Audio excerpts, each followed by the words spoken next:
And a very good evening. This is DJ Amos live from Manchester. Thank you for tuning in. If you're out there listening to us, welcome to the show. I'm waiting for the very lovely Nisha Gomes to join us. In the room, we already have Ernie Acevedo from Conjunto Imagen and DJ Greg. And of course, our other special guest is going to be Xander Cage, DJ Mosquetero, and he'll be joining us later on in the show.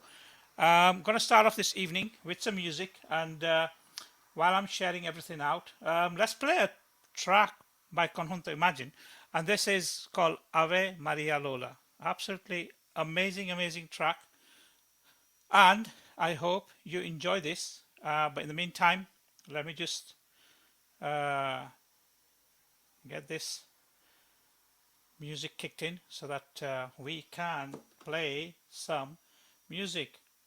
Tonight's banter is going to be around music, musical journey, and so on, and lots of questions. If you've got any questions for Ernie or Greg or Xander, please feel free to drop us a message. Here we go.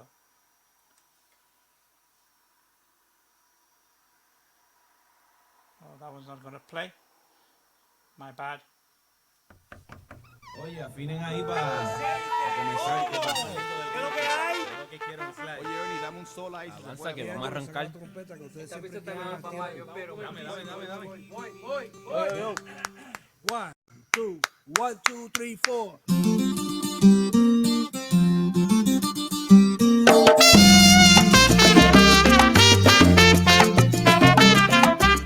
Vamos a afinar este conjunto que la gente lo pide en el pueblo.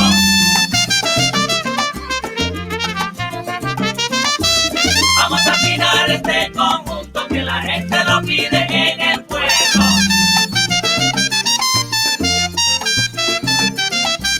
Vamos a afinar este conjunto que la gente lo pide en el pueblo.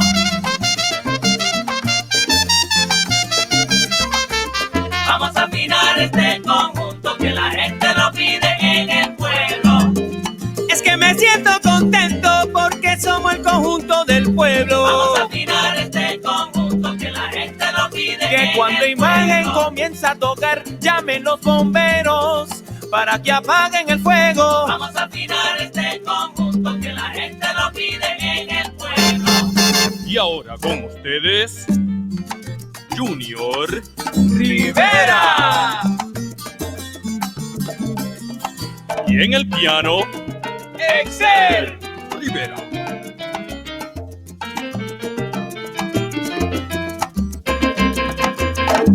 Señoras y señores, les presento a Luis ¡Arona!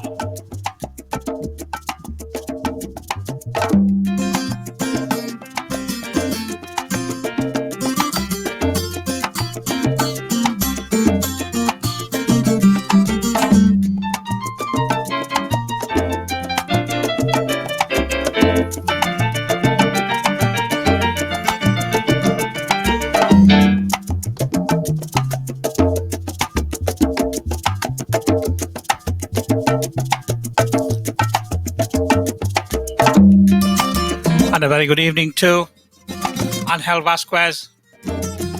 My brother, how are you? DJ El Malo, all the way in Germany. Dear Bob Croucher, happy birthday to you. We'll be playing some music for you later on.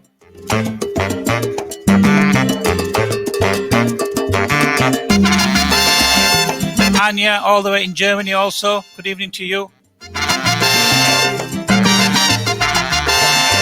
¡Imagen!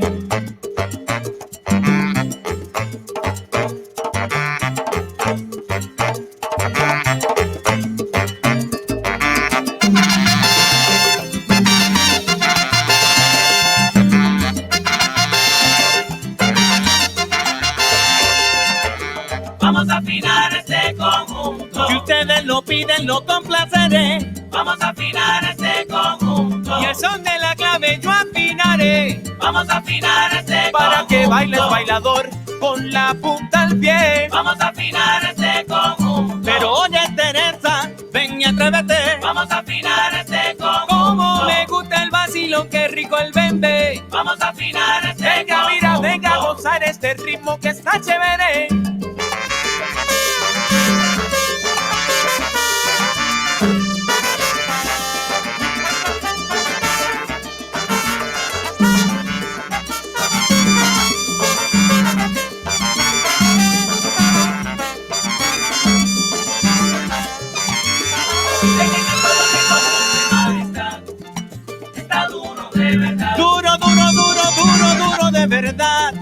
Te lo digo, cámara. Dicen en el pueblo que Conjunto Imagen está. Te lo digo. Hello to Anya all the way in Poland. Ponemos a bailar con el Thank you for tuning in. dedicado al bailador. Dicen en el pueblo que Conjunto Saludos to Goody Goody in Canada. Ay.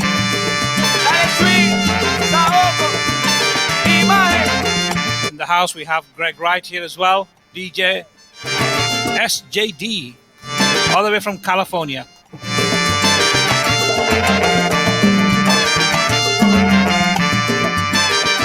afinando, Mira quién llegó. Nelson Moreno.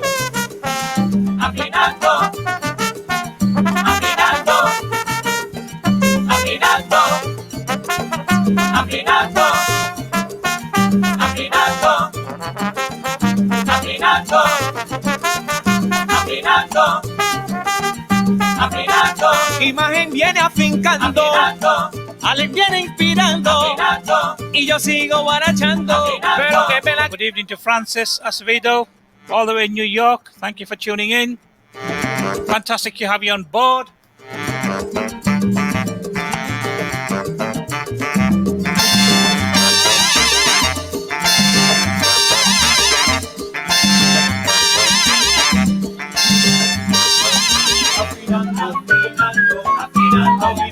Y ahora con ustedes, Ángel Talavera.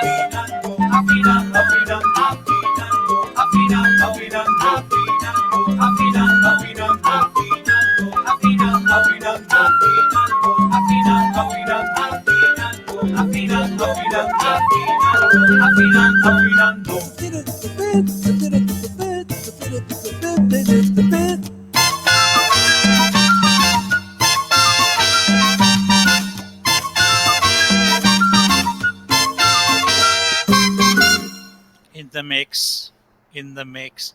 DJ Amos live from Manchester, Saturday Night Live. And of course, we've got two more other people joining us. The lovely Nisha Gomes, all the way from India. And DJ Mosquetero, he'll be joining us shortly as well. But in the house now, let's welcome first. In the house, let's welcome Ernie Acevedo. And a very good evening to you, sir, all the way from Manchester. Thank you for taking time out to talk to us. It's a great pleasure to have you joining us. Oh, can't hear. We can't hear you. Can you hear us? We cannot hear you. No. Just while you sort that out. No. No. Without the info. Can you hear me now? There. Yes, I can hear you now. Yes. Yeah, now we can. Yeah, I just want to say good evening to everyone, and it's an honor being on your show. Thank you for inviting me, and I'd like to wish everyone a happy Saturday evening. Thank you so much. And of course, Greg, he's hiding there in the corner. Hello there. How are you doing, mate? Oh, I'm doing okay. Yeah, just gonna hear all the stories that Ernie's got all stacked up, ready to let everybody know what's going on. Yes. We're going to be putting you on the front line there, Ernie. You're on the hot spot there. I see. You're talking about 35 plus years. Well, we can always have a part two. That's good. Just before we go ahead, good evening to Salsa Jim. Thank you very much for tuning in again in Canada. So it's great to have people from around the world joining us. And by the way, I said good evening. I'm sorry, Amos. I said good evening, but also good afternoon here in the state of the United States of America. In India, it's midnight, just after midnight. Oh, look at this. Yes. So. And a good evening to them over there. Brilliant, absolutely brilliant. So, Ernie, tell us about your musical journey. At what age did you start? Because this is like, wow, so many people we speak to, they all kind of have different stories and different ways of being introduced either to a musical instrument. Like Greg said earlier, his musical journey started in the church because he was a church a choir singer. Yes, am I right, Greg? There, yes. Yep. So, how did you start? That's the first question from me. Well, my first experience, like I've mentioned before, I've my dad is not a musician, but the side of my dad, uh, his parents, his brothers, they were all churchgoers, and they attended church, and they were also musicians. So my grandmother used to play sax. I never got to see her play sax, but I was told she was a great sax player. My uncles used to all play guitar, and I have an uncle right now, particularly his name is Jason Roover. He's into Latin jazz, and he plays today. He's still playing. But my dad wasn't much of a musician. My dad was more he was more like the outcast of the family, and they never allowed him to uh, learn how to play an instrument because everybody was into church, and he was the only one that didn't go to church at that time. Um, but my father used to say, he used to tell me that he used to sneak into their rooms, and he used to take their instrument out while they were in school, and he used to just take out the guitar, and he would learn how to play himself. So one day he took me to his, well, my dad and my parents were divorced from the age of 5. So I'm gonna say about 9. He took me to his house, and he had a guitar, he had an acoustic baby bass, um, and he had a conga, a whole wooden conga, the old-fashioned congas. And he just sat me down one day, and he just gave me like the first pattern of a tumba, which is like a doo pa, doo pa. It's much more complicated than that because it's more left hand and right hand, but he just gave me what he knew. And I sat with him one day, and in those days they used to have those reel-to-reels tape recorders, and I wish, that today those things would exist, man, because that would be something for me to reminisce on, you know. But anyway, he took me, and we sat down. He showed me the pattern. He started playing a little bit of rhythm guitar. Uh, we played one taramera, and I accompanied him on that, doing just a simple pattern that he gave me. And from there, I took a liking on the drum. Also, then by the time I was like, I'm gonna say probably 11, 12 years old, my mother had friends that used to, they all used to play congas, you know. And in those days, you were able to go in the park, and they would form a rumba, and there would be like 7, 8, 9 congas, you know. And I used to run to the park, and every time I used to hear the sound of the drums, I used to run to the park, and I said, let me check them out. And it happens to be that these guys were all, they grew up with my mother, and they went to school with my mother and them. So I sat there, and I used to watch them play, and I'm like, oh wow, it was very interesting for me, And as I'm listening, I'm like, wow, how much I would like to learn this instrument. So one of the guys came out. His name was Rocky. He told me, no, they had stopped playing, and I went up to one of the drums. I did the little pattern my dad had showed me, and one guy, his name is Rocky. He tells me, you know how to play? I said, yeah, a little bit, but I didn't know nothing. I was just learning how to play. So he told me, you know what? Let's do this. He said, every Monday after school, you come to my house, okay, at 5 o'clock, and I'm gonna teach you how to play the drum. And I'm like, okay. And that was my start of how I learned how to play congas. And I used to go every Monday, and I was anxious to play 2, 3, and he would tell me, no, let's first learn how to play 1, then we'll go to 2, and then we'll go to 3, and so on. And that's how I went about learning the congas. After that, then I just started performing congas around with the local groups, in the area. Uh, Joined some little salsa groups, 3, 4, 4 guy group, and I played in little clubs around, like the little small social clubs that were around the area. Amazing, amazing. So when you were going out to play the congas with these guys, did you listen to any other musicians who were playing conga to get some kind of heads up, some skills? Yes, absolutely. My idols back then was I used to have actually he used to turn me out to all these Cuban jams, which was in those days like Tataguines and Cachao, and those are the tunes that I was brought up on. but my idol here in the States were Ray Barreto and Mongo Santa Maria. They were my biggest idols. And as I started performing and playing, Johnny Dandy, plays the great conga, Eddie Montavo. You know, these guys are all my mentors. I've listened to those guys. Frankie Malavé, they used to be with Larry Harlow. Who else? What's this guy? Oh my God. I'm getting my blockage over in the mind right now. He was a great conguero too. Frankie LeBron from yes, the LeBron brothers. I love this style. And I was able to meet him and work with them. I engineer and produce 3 of their albums. How you call it? And he's another, rest in peace, but he was another mentor of mine. amazing. Greg, so do you have any music ready for us, please? And then you can ask some questions. Fire away. Yeah. I've got a few things lined up here. Let me see if I can get this going.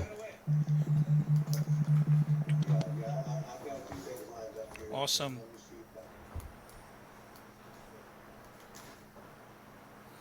In the meantime, a few shout outs. So hello to Christine, all the way here in Manchester. Thank you for tuning in. To Susanna Farago, Hungarian by birth but lives in the UK as well. So thank you. And to DJ Michael Gyapon. My brother, good to see you here, and great to have you join us as well. Absolutely amazing. We're still waiting for Nisha to join us. Welcome to the program. Sorry?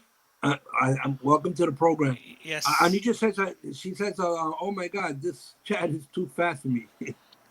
Yes, this is Anya who's saying that, I think. It was Anya who said that. Anja. Anja, Yeah. Anja. She's in Germany, so catch up, lady, catch up.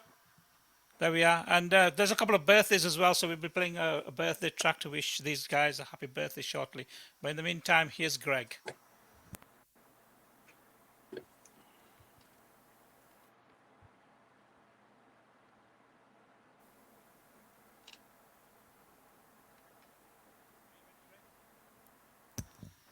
Are you okay there, Greg? Did we lose you? No, I think he's just unmuted the mic. So I think what I'll do is I'll play a track while we're waiting for him to come back to us. So Greg, if you can hear me, I'm just going to play a track while I'm waiting for you, okay? Here we go.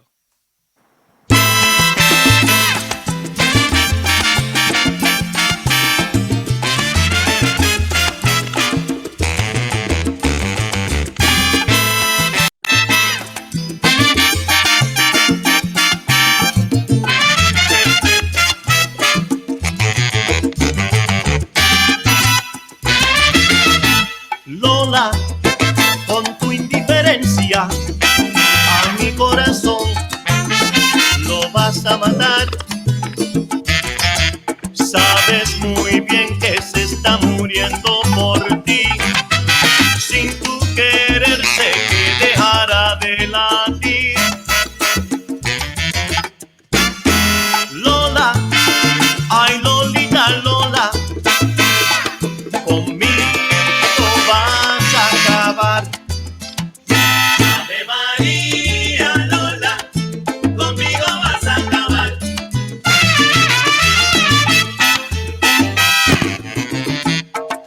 María, Lola, conmigo vas a acabar. Lolita, Lola, Lola, Lolita, conmigo Lola vas a acabar. Ave María, Lola, conmigo vas a acabar. Desde que te estoy tratando, vivo mi vida sufriendo. Desde que te estoy tratando, vivo mi vida sufriendo. Porque tengo un sentimiento que ya en el hueso me estoy quedando. Ave María, Lola, conmigo vas a acabar. Ay, mira, mira, Lola, Lola, Lolita, conmigo Lola vas a acabar. Ave María, Lola, conmigo vas a acabar. Cuando te miro yo veo que tú la espalda me das. Cuando te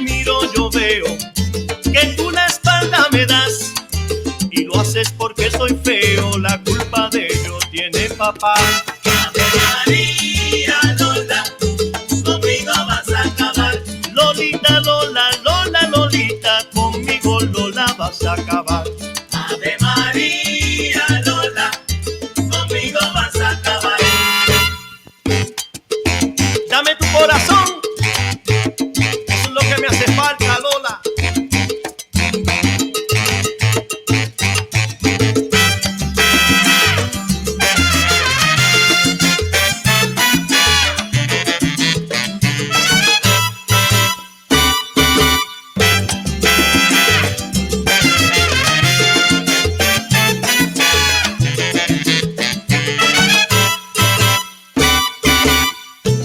Ay, Lola, Lolita, Conmigo vas a acabar. con mi corazón y mis sentimientos. Conmigo vas a acabar. No te das cuenta de lo mucho que te quiero. Conmigo vas a acabar.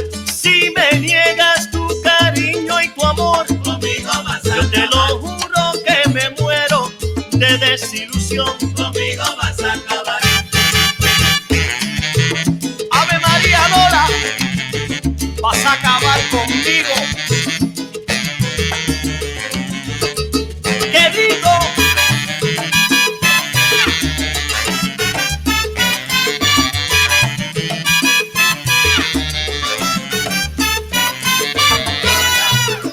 Ay, Lola, Lolita, No me desprecies, mi Lola, Lola. Ay, Lola, Lolita, porque me matas el corazón. Lola. Ay, Lola, Lolita, Si no me das cariño, pierdo la razón. Lola. Ay, Lola, Lolita, Lola, Lolita, quiéreme ahora.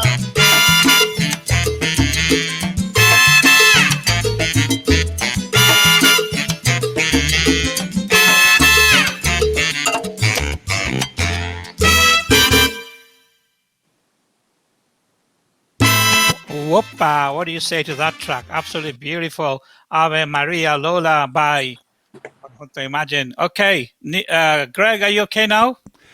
Yeah, I think so. I think I didn't have my iRig set, or at least the sound. So let me try this again. If Yeah, it's sure. not working, because I saw your lips moving, I didn't hear anything. So it's like A lot of people say that. They say to me all the time, including my kids. They say, "What are you saying, Dad?" Oh man! Not the All right, first all time I right, heard that. let me try this again. This is one of my favorite songs. Primera vez. Ah, Now, can you hear it? Yes.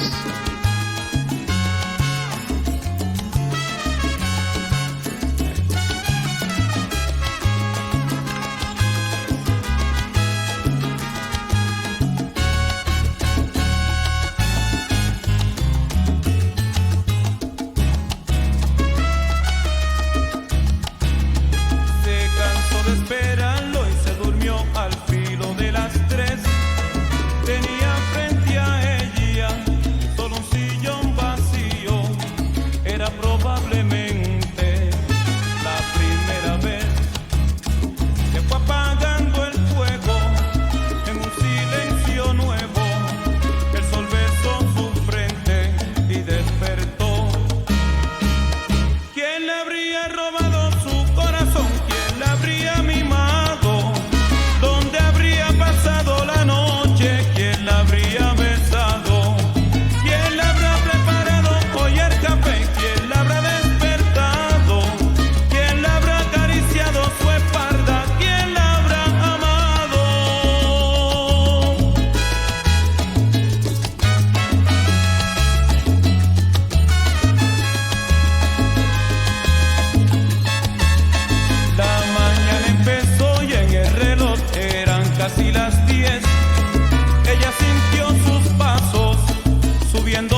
Vaya, vaya, vaya. There it is.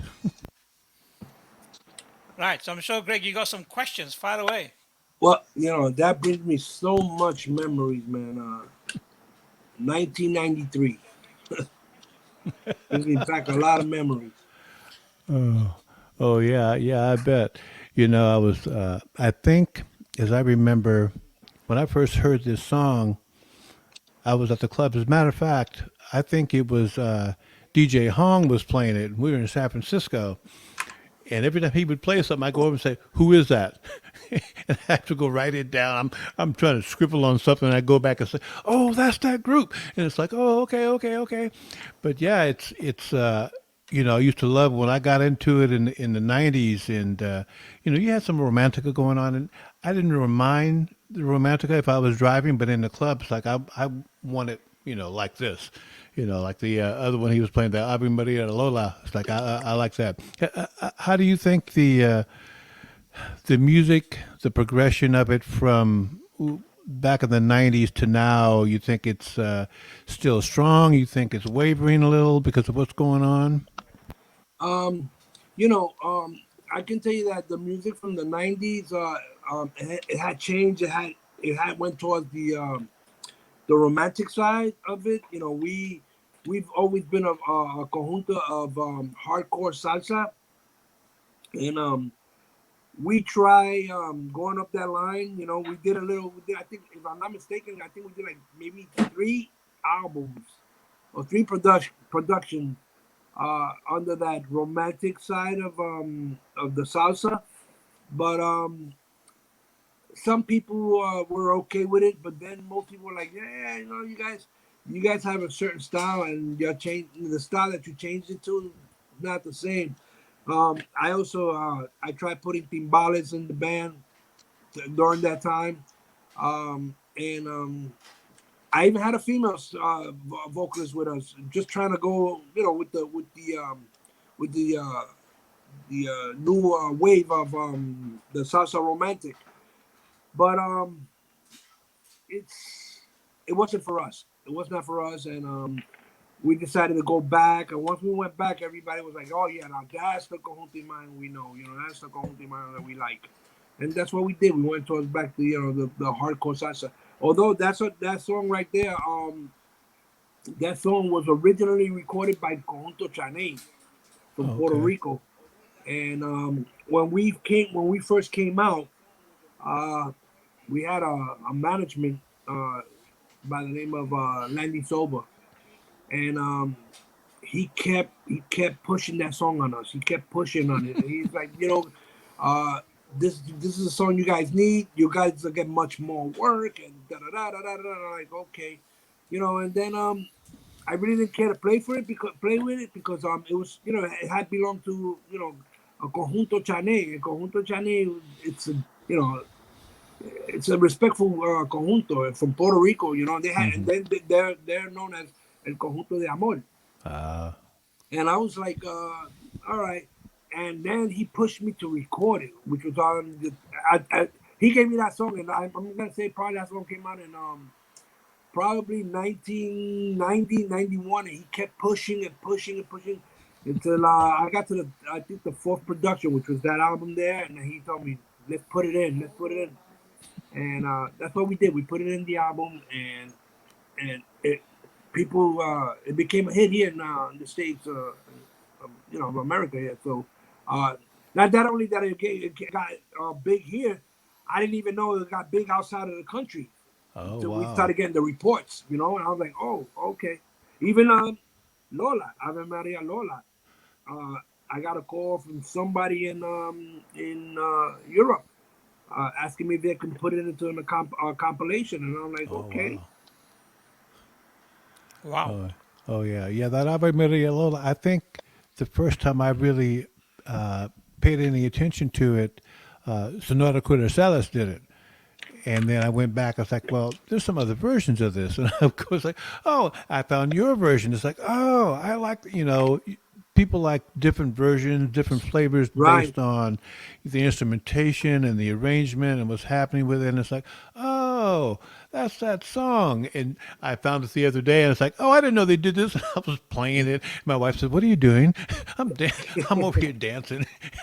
So you need to take care of yourself. Yeah, it's okay. But yeah, it's, certain songs just kind of get to you. My thing when I'm playing and DJ stuff, and I said, this is one of those songs. After you come off the floor, you've been dancing for 10, 15 minutes. You get to the bar is crowded. And it's like, okay, you finally wiggle your way up.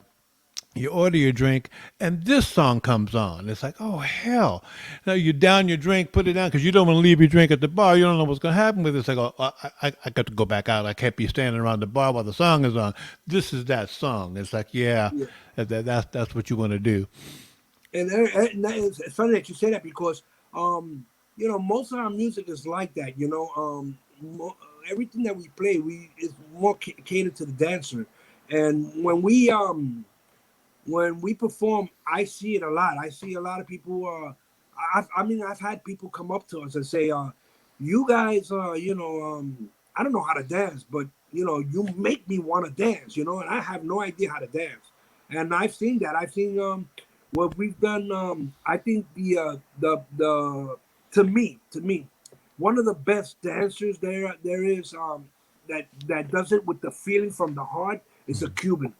Oh, okay. Yeah. They have a swing that you can tell. I've done these things called mamosillo here, where they gather, Cubans, they gather up and they dress in white guayaberas, white dress pants, Right. and Yeah, I love they that. come out and they dance to just charanga music, because charanga is the biggest thing, right? So, and then when we perform there, which is a conjunto, it's the next best thing to the Cubans, which is conjunto and the charanga. And I see the expression, the way they dance, the way I can tell that they're enjoying the music. I can see them that they're really into the music, and I can see the guy look. I'm telling you, this one guy, he was looking at me. He was like, "Oh my God!" It's like like I'm in heaven, and I'm like, and it makes you feel good, And I'm up there, and I get myself emotional because I'm like, I'm doing something really nice for someone that really loves this type of music. Yeah. So, like I said, that these tunes that we play, we more cater to the public, to the dancer, more to people that like to dance. So I understand when you say that you go up to you get off the dance floor and this comes on, or depending on what type of songs that we're performing, we get that a lot. We get that a lot. People come up and they want to dance again, and and the band is always, we're always on top of our music. We always try to make sure that everything that we pick is for the dancer. We also pick for the listener, but we also pick for the dancer. That if you're in your car, you blast that up real loud and you're enjoying it and not bobbing your head. Yeah, that would be me. So I do it all the time, especially that I'm going through the production and I'm recording, and I'm once I lay down the foundation of the hey hi, and when you lay down the foundation of the song, and you start feeling the groove, and you start hearing the swing of the song, forget it. And then once I put the choruses in and the brass and all it, then it takes a whole different look out of the music, Yeah, it just cooks. It just cooks. Yeah, that groove is like you get into that. It's like and you're on the floor, you're dancing, and that song is going on, and you're kind of like looking around the room, and everybody's just on it. They're on it, and it's like the other thing is too, that song, Lola, that song, I grew up with that song. I remember playing with the local groups those songs, and one of the guys, actually the singer that sung it, he told me, Ernie, why don't we do this tune? I'm like, I played that so much when I was a young kid. I played it so much, and then I sat for a little while and I thought about it, and I said, you know what? It's been a long time that this song hasn't been recorded by anybody, and it happens to be that when I recorded, I'm gonna say probably a year or 2 years later, I think Carousel recorded it. I took out another song. I have I'm gonna say about 5 songs that I recorded. That after I recorded, someone else recorded. I have one called El Hombre Misterioso. I did that Yes. first, and then I heard, ¿qué tal Nem, something like this. La Lemon, I think they're from Colombia. They recorded it, and they did an awesome version of it. The only thing that I did it, I did it exactly from the because those are songs that I used to go back into the archive and pick out songs like from Trio Matamoro, what's his name, Los Compadres, Oh yeah. all the old son montunos from Cuba, and I would take these songs. Suéltala was a song that came out through actually Larry Harlow recorded it. Suéltala, and then I listened to the old version of it, and I dug the old version of it. And I said, no, I'm gonna do it like the old version, and I just recorded it for us. We also did Always and Forever. Always and Forever is an English song that was done by us, and then Johnny Saman and Ray, Johnny and Ray, they did it. So there's a lot of songs that a lot of people don't know, and they probably say, oh well, these guys are they biting off of these people or copying off of these people. But a lot of those songs were recorded by us first, and then these guys came along after. And we did. Yeah. Yeah, I love Amazing. it. I love your versions. Nisha in the house. Welcome. Good evening. Nisha. All the Good way in India. evening. How are you? Fine, thank you. Good to I have think you I with got the us. timings right. Timing's wrong. No. I think what the problem is they just take out this international timing lock, and they should have one time for the whole world, wherever you are in the world. It's either 6 o'clock at night or 6 o'clock in the day. That's how I see it. Glad you have joined us. Thank you very, very much. Are you okay? Did you have a good week? Lovely. Fantastic. Okay, brilliant. Just a few shout outs. Going to play a track for Bob, which is his birthday. So, can you guys all wish him a happy birthday? I think he'd really, really appreciate that. Starting with Nisha. Happy birthday to you. Happy birthday to to you. you. Happy Happy birthday, birthday, dear dear Bob. Bob. Bob. Happy birthday to to you. you. There you All are. right. Can you hear me, Amos? Yes, can hear you. Okay, great. Brilliant. It sound good. Great. Sound good. Thank you. Thank you. So I'm Thank going to you. play a track for him. This is Happy Birthday by Johnny Polanco. Hello, Anush. Oh, Oh, all right. Hi, Greg. How you doing, Nisha? give me more water.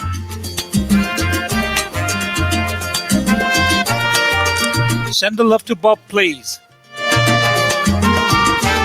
Much love to Bob.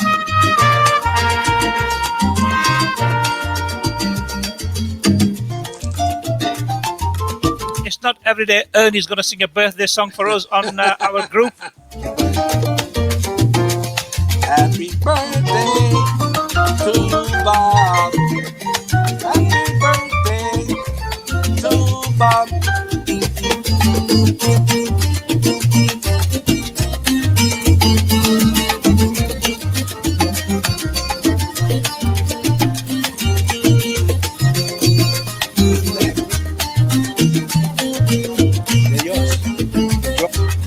Don't drive. Wishing you a very, very happy birthday, Bob. I hope you've had a lovely day, and wishing you a very, very happy, healthy for the next 12 months. And I'll pop round maybe tomorrow to see you, to drop something off, okay? So I'll talk to you later on. Nisha, so fire away. It's your shout now. I wonder what I've missed. I'm going to have to listen to this entire half an hour, 45-minute session. Oh, you missed the best bit. No, there's plenty more. It's much more. Like I said, you're talking about 35 plus years of I can imagine. Exactly. Imagine. I have been trying to research on you and look for you all over the social media for last one whole week, and I found such nice things about you. I found such lovely pictures and Okay. your beautiful music, and it's a pleasure. Thank Pleasure. you. Yeah. So I don't know what I missed. I don't know what questions I have missed, but I think I would like to go back to where you started. And about what touched me is when I read that childhood buddies are the ones who started the band, you know. Yeah. So Going back, like I said, we had a neighborhood group. We perform on a little nightclubs. My dad at those time in those days he used to go hopping here in New York, and he had a lot of friends. So we had like I'm gonna say like a four-piece group. It was called Junior Combo, and we did that. I performed. He took me to the clubs. I had to come in through the back because I was underage. Well, we were all underage, but I was the youngest. I was 12, 13 years old. These guys were Okay. all 15, 16 years old.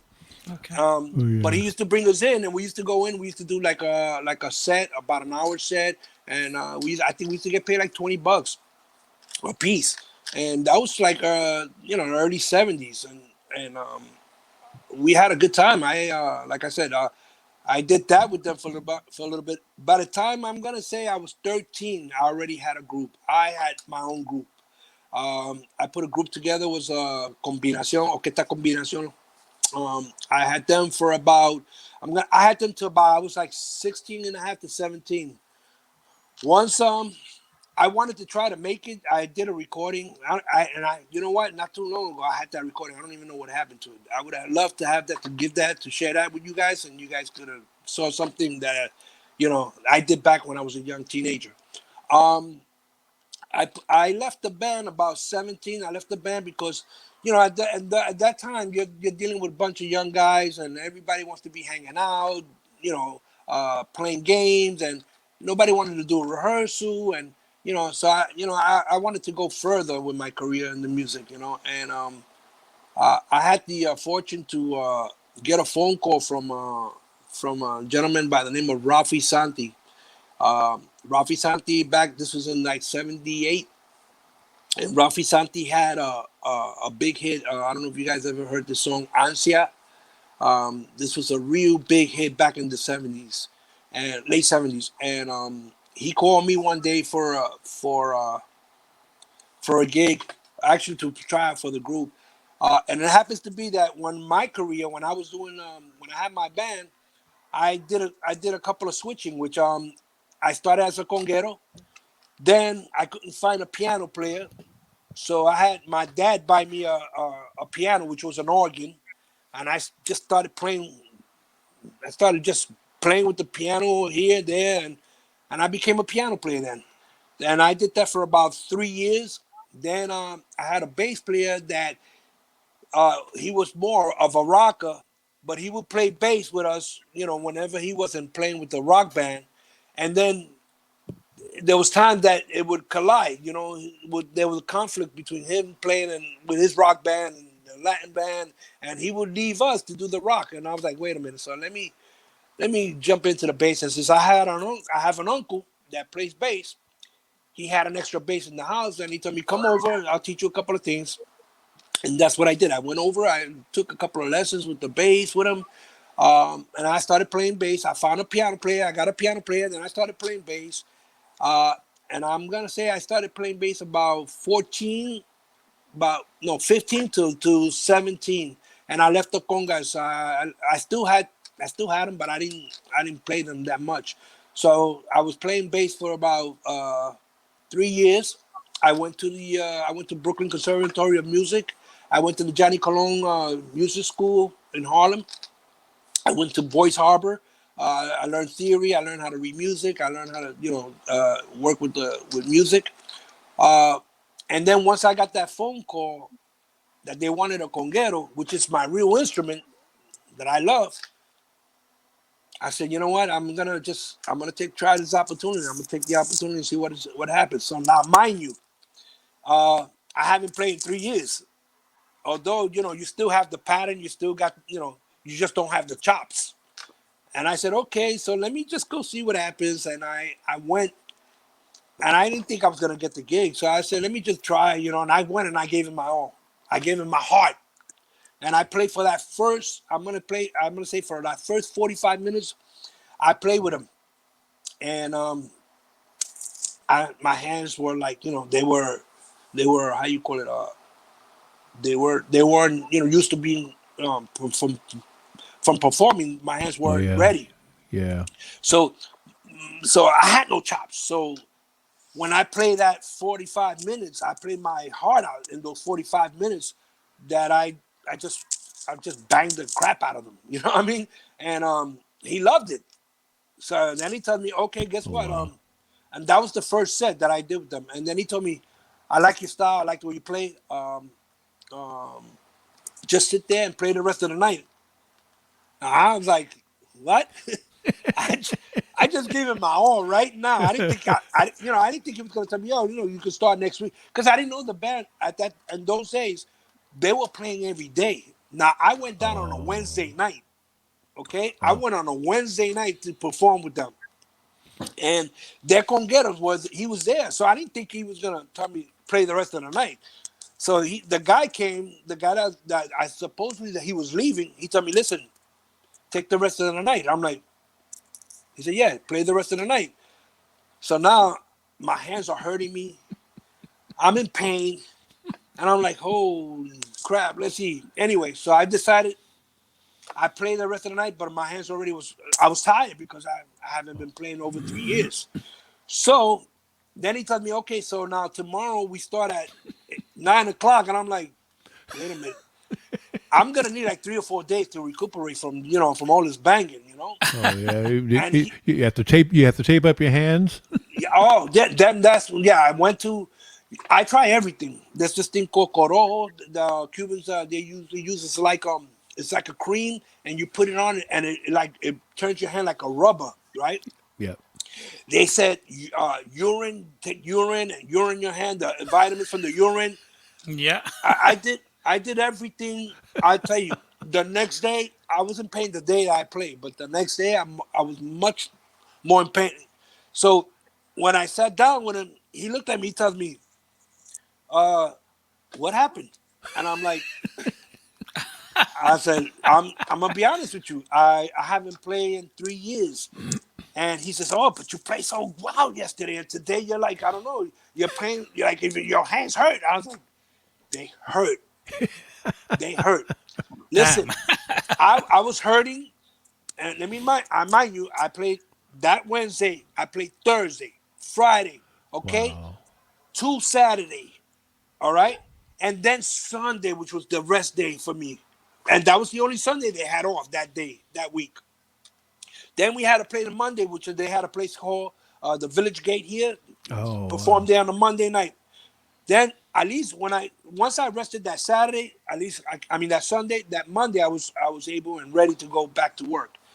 But my hands just for the last, like, I'm gonna say probably the first 6 months, my hands were like they were tore. I mean, I had cuts, I had everything all over the place because, and he kept pushing me. He kept telling me, "No, you gotta play. I don't hear you. Play, play." And I'm like, "Oh my God!"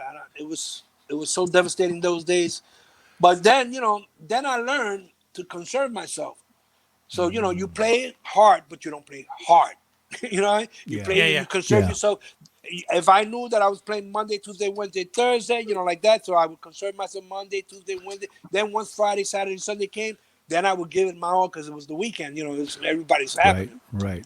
So that's how I would do it. I would go on the weekends, and then I would just play my ass off, and definitely it was a good experience for me. And today, uh, fortunately today we have the plastic skins which are like the X-ray material, and that's what they use today now on congas.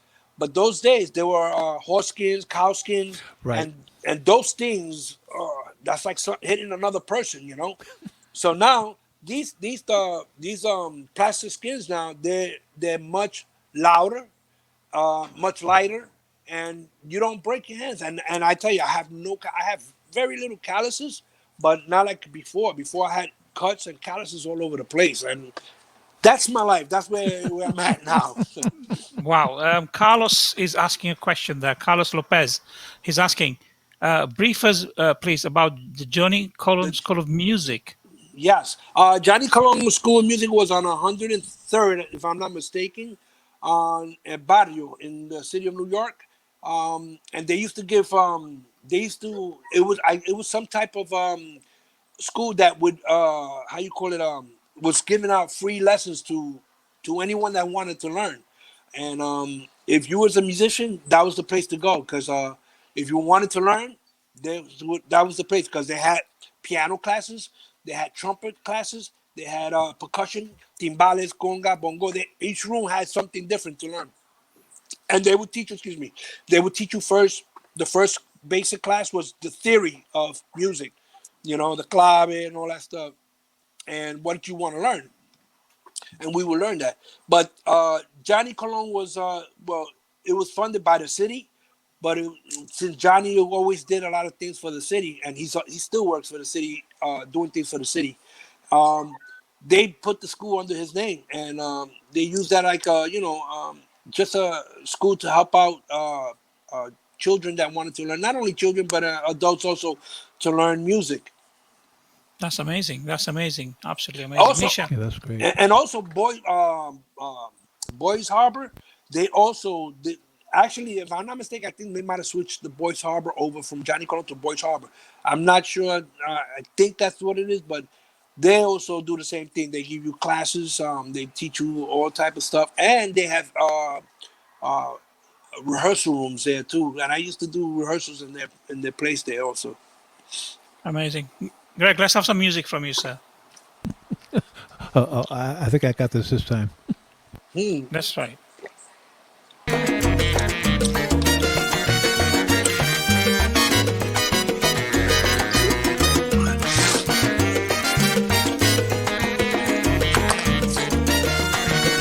Royal Flume Para cantar con sabor hay que llevar bien la clave y con mucha maestría quiero cantarle a mi pueblo esta rica melodía, porque me siento rumbero y sé cantar con la clave, porque nací de la rumba, mis padres fueron los cueros.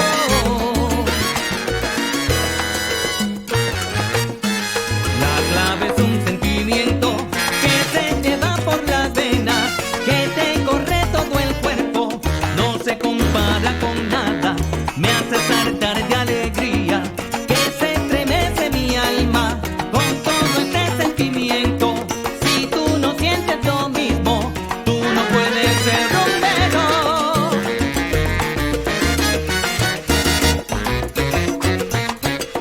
You watching it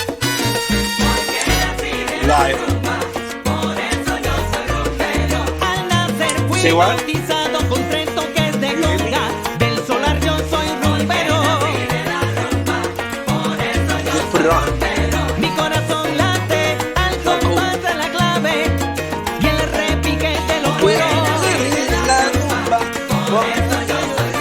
Rumbero, rumbero, rumbero, rumbero yo soy, cantando estoy, rumbeando siempre voy.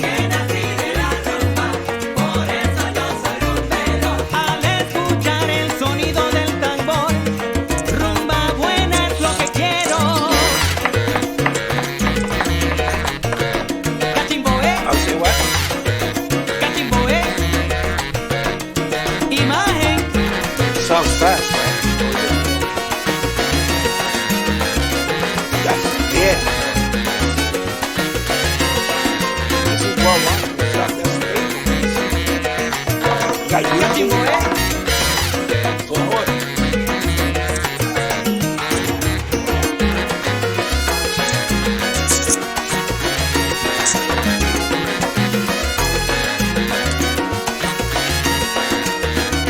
Lo siento en el corazón, Yo soy rumbero. de nacimiento está la música en mi alma.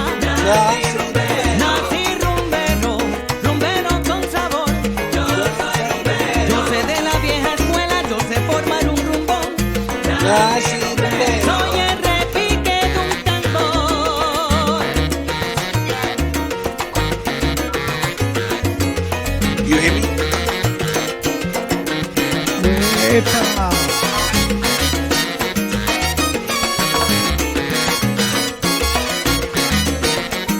Interview. Radio interview.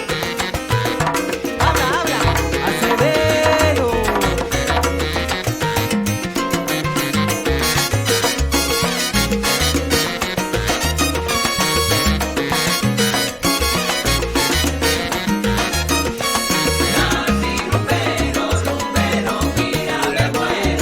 Yo nací rumbero y rumbero voy a morir. Sí, rumbero, rumbero, mira. Cuando hay una fiesta y un rumbo, ellos me invitan a mí, a mí. Nací rumbero, rumbero, mira, me muero. Porque yo tengo la clave, porque yo tengo la llave para ser un buen rumbero. Sí, rumbero, rumbero, mira. Que me entierren con la tumbadora, que me entierren con la clave, el quinto y el bongo.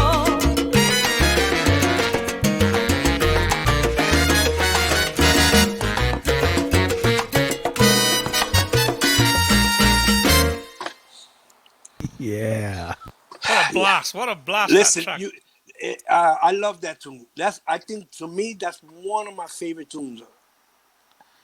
Amazing. I'm It, telling it just smokes. It just smokes. Yes, it you does. just it's like yeah. It's like this is that song. It's like yeah. But Yeah. I And think you know, the funny part about that is that this song, right?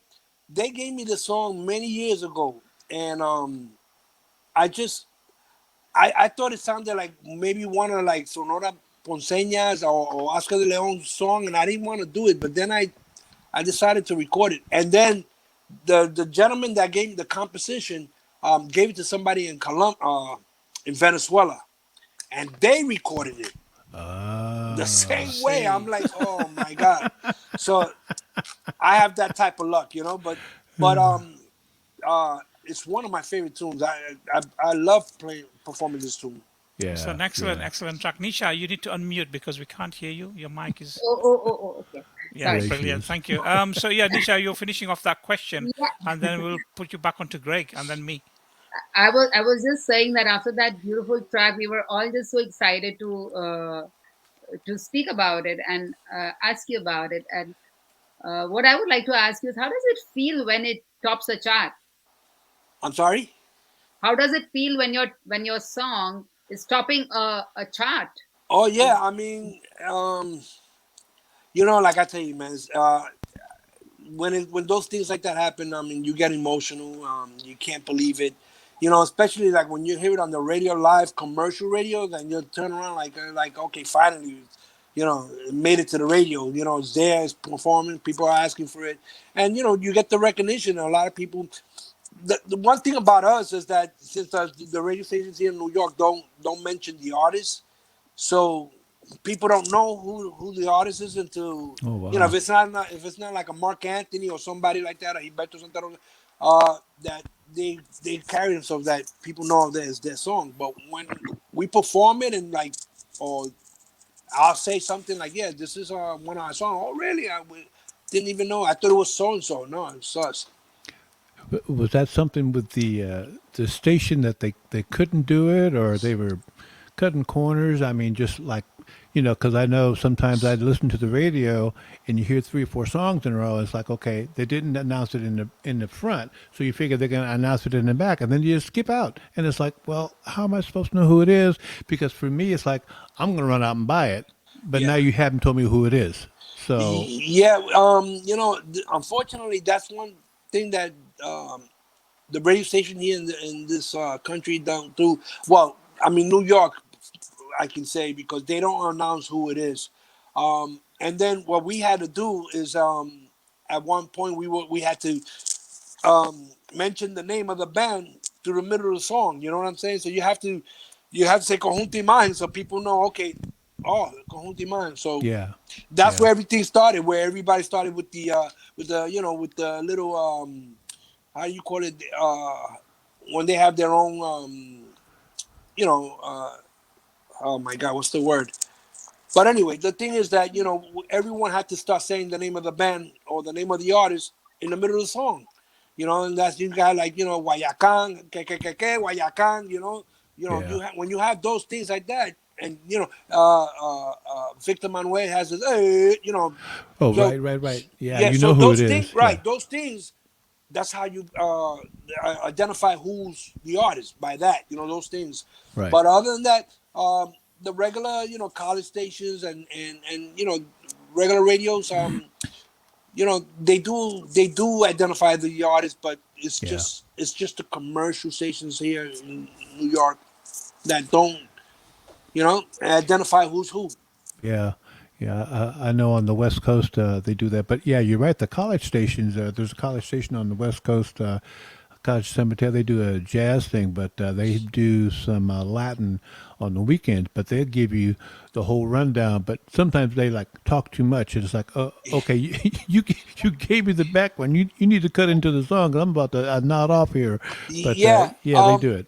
Yeah, I like when they do that because remember, it's not just the only like about the singer. It's about who's behind the singer that's making Right.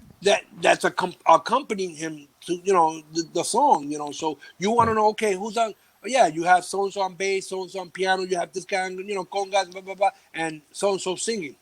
Do it quickly. You don't have to sit there Yeah. and say, well, this song was made in 1940, and this guy, no, just give me the song, and you know what? We don't even need that anymore, man. All you got to do is just take your phone, face your phone to the radio, and if you got Shazam, just Shazam it, and Yeah. boom. Yeah. Guess what? It comes up and it tells you who it is. Yeah. Yeah. If Exactly. the song is registered. Oh yeah. That's why if we're playing on the Facebook thing, we have to adjust the pitch because it'll knock you off.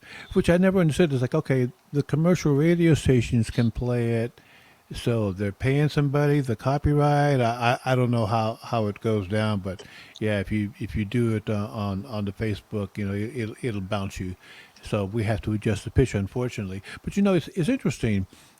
Some of the songs that are really fast, when I slow it down, it's like, oh, I'd like to dance to it at this pace because sometimes it's so fast, it's like, oh, I'm not dancing to that. Yeah, I have and friends. it's funny that you say that because I just heard it now, this song, and it sounded the pitch was a little faster than what we usually normally play. But Yeah, some people like it like that. Some people like it a little faster. Some people like it a little slower. yeah, And sometimes when we perform, sometimes just the adrenaline's just so hot at the moment, and sometimes we even start playing the songs fast ourselves. And I've had people come up to me and say, "Yo, the band sounds really good, but you guys are playing them fast." I'm like, "Good evening." Hey, there he is from Barcelona. Barcelona in the Hello. house. Hello How are there. you doing, Welcome. guys? I'm really sorry. I had a last moment issue with a friend. We were coming with a car, and the car just stopped. So we had to wait, for someone to come out to pick up, bring the car to the garage, then bring them home, and myself. So I'm still in the process of coming back. Oh, But I just geez. wanted to stop by and say hi. It's a pleasure to meet you as well, Ernie, and to know you even virtually like that. Pero es un placer de verdad. Soy muy fan. Tengo unos cuantos LP suyos también. Igual. Un placer. Por supuesto.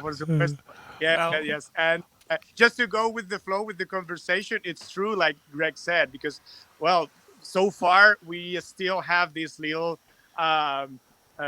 situations with Facebook where we need to change the pitch or play with harmonics in order to keep playing and not to get kicked off the live. Right. So this is why we need to plus sixes or even more or less Yeah. depending on the Yeah. track. But it's true. I mean, I'm craving. Actually, next weekend I'm playing live again after the pandemics. Oh, Before, great. So I'm really happy they're gonna play the music as it is. If I want to slow it down more, it's because I want, not because Facebook. Right. Right. Oh, that's No. great. That's great. Xander, thank you very much for coming by and saying hello to everybody because it means a lot to us as well. And I hope it's nothing too serious with your car. Colin Paul Jackson is saying, "Mosquetero in the house, y'all." I could just hear him saying that. Oh, we know that's a Hey, nice no. story. You've been over there drinking. Hello, guys. He is Salt Lake City Mosquetero in the house. Yo. Yeah. Brilliant. Hello, Nisha. Good evening. Good night for you. Actually, late night. Oh yeah. Yeah, it is.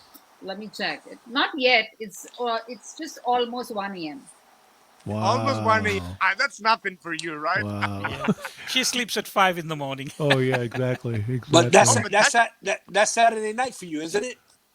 Probably. Saturday Yeah. night. Yeah, Yeah. night is young. Yeah, night's still young. Yes, indeed. Indeed. Oh yeah. Oh, We're yeah. just getting to the afternoon, so Okay, I would like to I- just make a few shout outs. I would like to say hello to Anya, Sanjay Justice, Carlos Diaz, Carlos Lopez, Yukiko, Japan. Japan must be like what time in Japan at this time? I mean, what is the time, DJ Amos, in Japan? It was Japan late. is Time in Japan is 4 o'clock in the morning. Wow. yeah. And she's up, Yukiko. And my friends in India, Roland is there, Norbert, Ashwin, Ashton, Cassandra, all my Indian friends. Mauricio is here. And DJ Caramello. I saw DJ Caramello here. Good evening from India. I wonder what time it is there at your end. Ashwin, how are you? Nice to see you. He's here with us every Saturday. I mean, the Saturday that we're live. Hi, Romy Furtado. Nice to see you. When I was, last year, when during the lockdown, when I was playing music every single day, I think I did it for those 2-3 months every day. Romy was the first one to log in, and I would, if you look back and look at all the videos, I would be first thing I would say, "Hi, Romy," and that's how all my videos start. That's great. So, Xander, let's have a question from you for Ernie. At least we've got to have one question from you. Fire away. Putting you on the spot. Okay. So, it's a question for you or for Ernie? For Ernie. Ernie. Vale. Okay. So, for example, on the album, I think it's a Rumba Tres y Bongo, I think. Tumba Tres Bongo. Tumba Tres y Bongo. Yes. It's just three view on the front of the cover, right? Yes, it's actually the three founders. When we started Conjunto Imagen, it was us. It was my compadre Luis Campana Hernandez and Joe Junior Rivera, which are the tres, which is a Cuban tres. It's a guitar, but a Cuban guitar with 9 strings. We founded the group back then in 1989. And we had just finished coming off of Santiago Cerrón's group. I don't know if you guys ever heard of Santiago Cerrón. Sí. Yeah, we performed. Actually, when we started recording the Tumba Tres Bongo production, we had gotten the call from Santiago Cerrón that he was missing musicians and if we wanted to help him out. And we had to tell him that, we were in the middle in processing of recording a production for ourselves. And we weren't sure, if he wanted us to play with him because we weren't going to stick around. We were, thinking of, putting the band together. And he said, no, just come. He said, when you guys are planning? I said, well, it's going to take a little while because we were taking our time, recording that album, which I think took about almost 1.5 years. And we had told him that. And he said, no, come, play with me for a little while. And then when you guys are ready to go, you go, And we said, okay. So we recorded the album that Tumba Tres Bongo. We weren't expecting to come out with the band right away. We figured, we'll wait and see what happens. But once the album came out, the people were asking for the band. When you guys gonna put the band together? You guys gonna be performing soon? Da da da da da. And we're like, no, we're not sure. We're not ready yet, And then that's when we met this agent, Landy Silva, and he came down and he said, listen, put the band together. Let's see what you got. And so that's what we did. We took 1 year. We put the band together. We rehearsed for a whole year. It was hard to maintain musicians because in those days, there was a lot of work. And, musicians don't like to just rehearse. They want to rehearse and play. I'll do a rehearsal, but you got to have something, and we didn't have anything. We were just getting the band together until this guy decided we were ready to work. And Landy Sober came down to a rehearsal. He heard the band. He's like, yeah, the band is good. The band sounds good, but it's missing something. I'm not sure what it is. But when you do a rehearsal, you're practicing songs, and and you can hear some bad notes here. You can hear people just still learning their parts. And I had asked him if he wants to see the band live. We can do that. He goes, you know what? Can you do Saturday? And it happens to be that Saturday that he asked us to perform, we had a wedding. We were doing a wedding. So he says, all right, do the wedding, and I'll put you in for like 2 a.m. And I'm like, okay, let's do that. We did the wedding. I spoke to the guys. I said, look, we're gonna go do one set for the agent. He had a club in Queens, New York. It was called the Palm Tree, and Been there. yeah, great place. It was a great place. So it happens to be, when you're performing somewhere else. So the band is already hot. The adrenaline is going. So we performed at that wedding. We finished the wedding, and we ran to the club. When we got to the club, it was Mosquetero playing, and they had gotten off, and then we went on. And when we went on, I mean, the band sounded so good that people were like, "Who are they? Who are they? Who are they?" So, and he was in the office, and he came out. He goes, "The band sounds really, really good." He says, "Okay, you're gonna start this week with me working." I'm like, "Really?" He said, "Yes, I'm gonna give you work." He says, "Call me Monday, and I'll tell you where." I called him Monday. He told me, "All right, you're playing tomorrow night, Tuesday night at Casablanca." I'm like, "Huh?" I'm like, "For real?" And he said, "Yeah, you tomorrow Casablanca, Wednesday this place, Thursday this place, Friday this place." And Wow, amazing. I'm like, "How do I do this?" So now I had to turn back. I had to call the guys, and I had to tell the guys, "Listen, we're playing tomorrow," like that. And everybody was like, "For real?" I said, "Yes, sir." And that was it. And that's how we started our career with Conjunto Imagen. And Wow. we were playing almost every day when we came out. And at that time, things were already started to slow down, but we were doing 4 or 5 gigs a week. Gee, I Ooh, remember amazing. dancing 3, 4 days a week. When I got this, Ernie, when I got the album, and I saw it, actually, when I saw it for the very first time, just digging, and I saw it and said, "Oh, look at that, that's nice," like a tres, tú me estás. And I was thinking more like a quiet song band, but in a very smooth way with a lot of, Right. and I'm so surprised for good, about wow, it's really large. And then I just realized because I play it straight away, and then I just turned it and started, oh, hold on, there's more instruments here, oh, more people here. I thought it was 3 people band stuff, like very, very Real but typical. Yeah. yeah, claro, la tumba, el tres, bongo, digo, ya está, listo, el son. But no, much more, and it was so rich with so beautiful solos and stuff. And I said, oh man. And that is when I started, and then I get more albums from you guys. And but that one was the first one, and it was completely unexpected.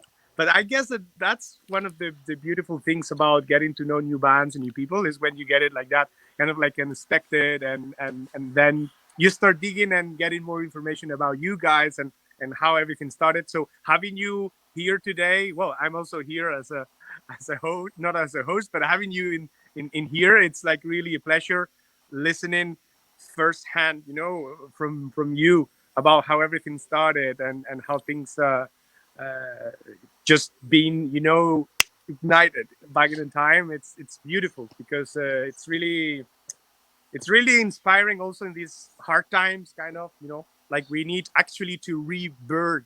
It's kind of like the phoenix, Yeah. and we And it's looking that way. It's starting to look, I see people dying for Southside, people looking for a place to go, But I'm hoping that with this thing, man, things will start changing for us and start giving us work. And the other thing also too, we have a lot of people don't know that, they just think that we have one or two, production, three. I've run into people say, yeah, I got your first album, and I got your third album. I think I got your fourth 15? album, and I'm like, okay, there's 15, and they're like, 15. 15. 15. Well, I got four. I think I only got four. I said, I only got. I've never. There's 15 production. There's three with J&N Records, Sony. There's five or six with Jane Platano Records Universal, and the others are under our own company. Amazing. Amazing. Amazing. I Absolutely amazing. I will keep digging, Ernie.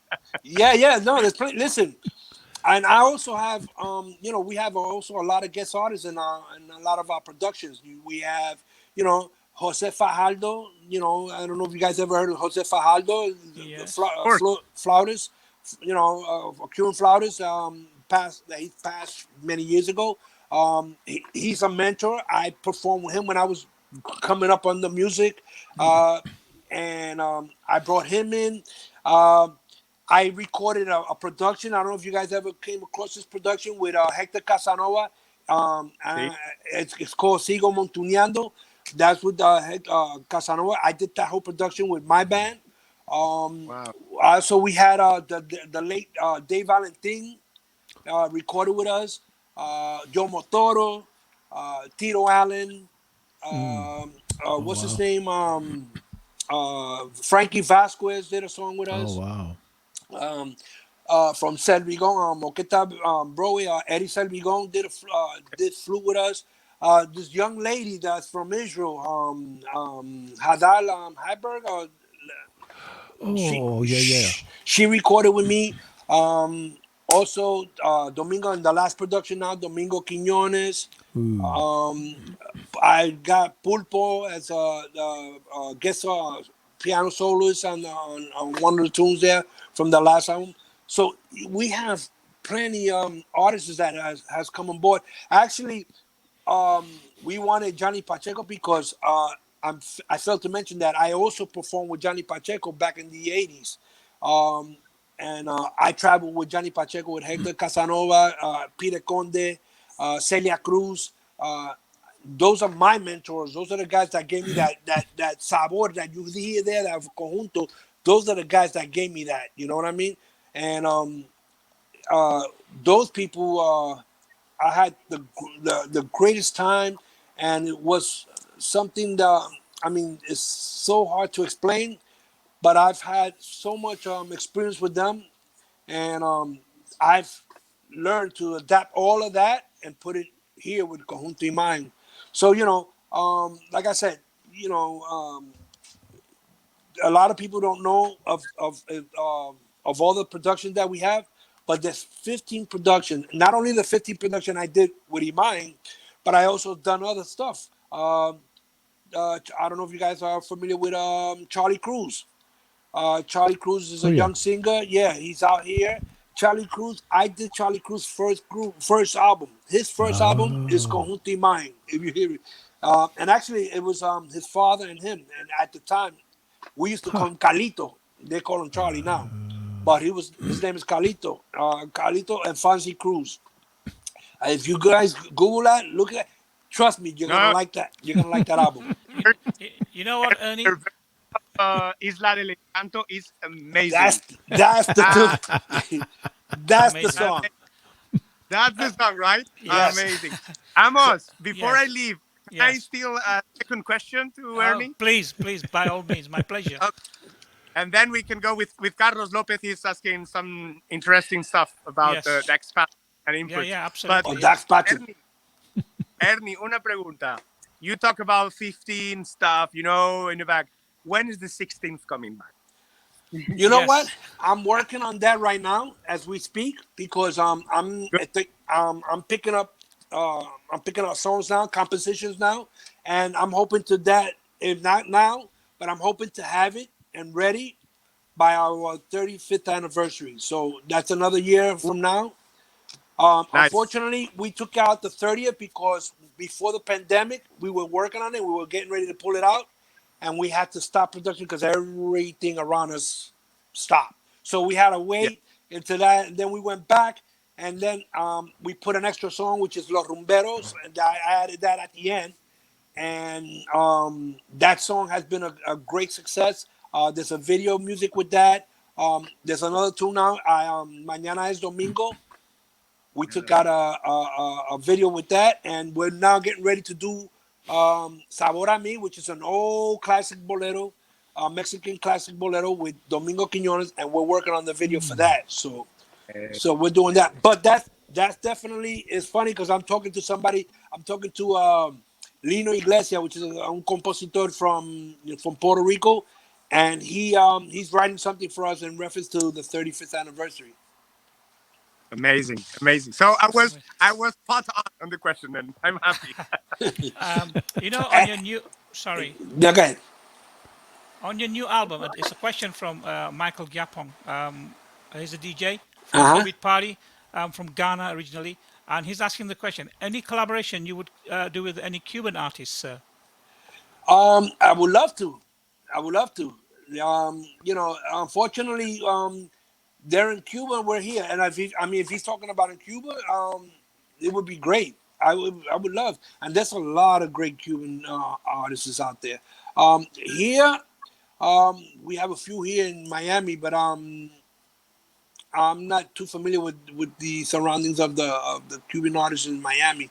You have to give me a name, and I would have to research it and find out who would be interested in helping us. Okay. Chicos, sorry, I have to go. Okay. Thank you very much for allowing me to share a little time with you guys and with Maestro Ernie. It was a real pleasure. Maybe next time Un we placer. can play something. Thank you very Tenía much. preparado ahí álbumes para poner un par de temitas suyos, Ajá. pero bueno, next time is gonna. Absolutely it's no. gonna- We got listen. Estamos hablando that we're talking about 35 years. There's plenty of more stuff that we can talk about. Me myself, in a little while, I have also.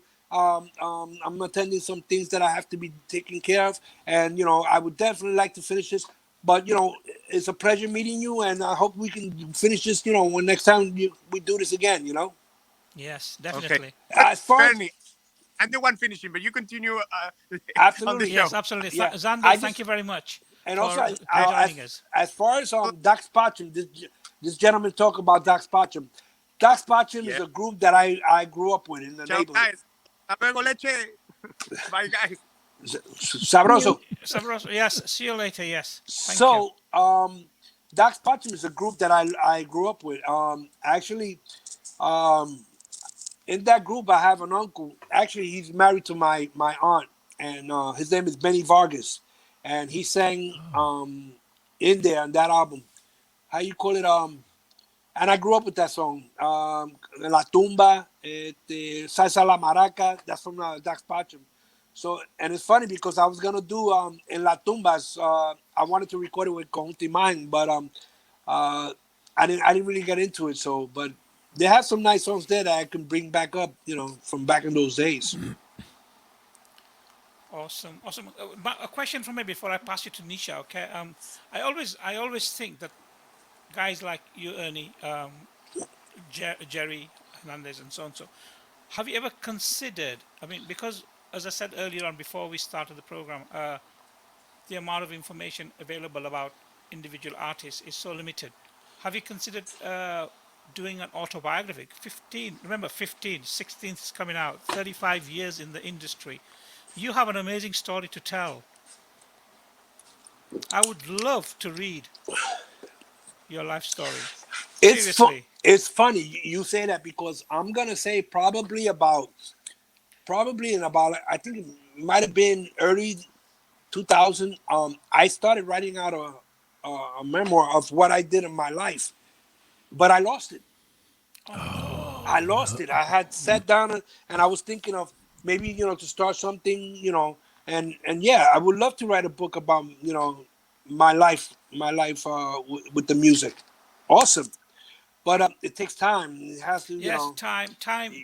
Yeah, but you would leave a legacy, and this knowledge is power for a lot of people, especially for myself, for Nisha, for Greg as well, because we play your music, and when we want to talk about something, if we have like a more in-depth knowledge, I think would be absolutely amazing. Absolutely. I will sit down and I would, think about it. I'll And take notes for you if you want. yeah, I actually, you know what? You You got guys to have have a scribe. we have it all right here that we can start writing from here. You know what I mean? Yes, This is all video, so this is all good. Yeah, I trust me. I've thought about it. I've done it. I started to.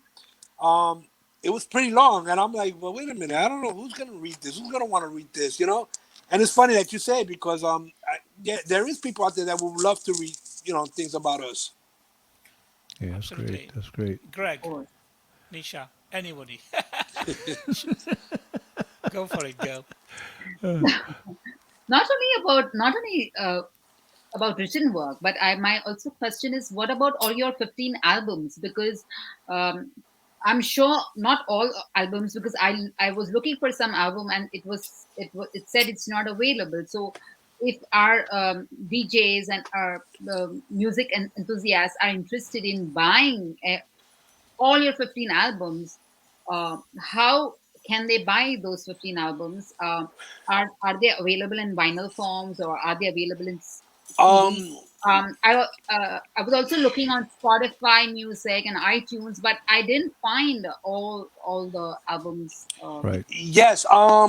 So the first album, you're you won't find it in CD. Uh, my plans is to take that first album now because it was in vinyl when I first came out. So that album I'm planning to take out on CD. That's But Tumba. yeah, Tumba Tribongo. That album is you'll probably can find it probably on Amazon or something like that. Maybe Amazon or maybe eBay. You may be able to find them, those vinyls, because the first three albums, let me see, the first four albums were in vinyl and CD. Actually, I'm sorry. First album was not in CD. It was vinyl. Second album was vinyl, and then it came out on CD. Then after the second album, then they all started coming out on CD and vinyl until the fourth album. After the fourth album, they all came out on CD. So with that said, CD babies might have a few of them. Um, we stopped printing them because the companies don't exist anymore. Platano Records doesn't exist anymore, and J&N Records, which I think I heard they were coming back. So they may, I don't know if they're gonna take it out physically, but I know that digitally they are out there. You just gotta do a hard search, and whatever I can help you with, definitely I'll send you what I got, and we can work something with that. But other than that, uh, I don't even have. Listen, this last album now, uh, we usually distribute it ourselves, and I decided to give this to Selecto Hits. It's a bigger company. They distribute to like the big chain stores, like wherever they sell music, CD physical music. Um, Here in the States, we have Target, Walmart, Oh those yeah. stores like that. Here you'll find them. Before it was hard to find them in those stores because the distribution were ours, and we never had that connection to sell them to those big stores, to the big chain stores. So the stores that did have those big stores, they're not around anymore. So we have no. We used to have a distribution stores here in the city of New York, but they don't even exist anymore. So every now is the only big guys around are CD Babies and Selecto Hits, and there may be a few others that I'm not aware of, but they may be out there. So again, to find some of these good things, maybe the best. I've seen them on eBay, and the prices I've seen on them, I'm like, oh, they're asking for a lot of money for some of them, but they're collective item though. But it's quality, isn't it? It's really quality, and the music is just outstanding. And I can't see Greg because he's hiding behind the banner there. So I was wondering where he'd gone. And It's like you put me in the corner. no, I'll put you on the I'll put you there on the top, and Nisha in the middle. There we are. So, no, it's really interesting. Colin Paul Jackson from Utah is saying, DJ Amos, I would read that book by Ernie Junior Rivera and the Fellows of the Band Indeed. So I, I think it's a win-win situation for you to do that, because I would read the book twice, three times. I'm an avid reader. I love reading, especially autobiographies, because it gives not for, I don't know about other people, but for me it gives me uh, a, a, a, an, an evaluation on how you lived your life, and all the ups and downs that you may have come across in your life.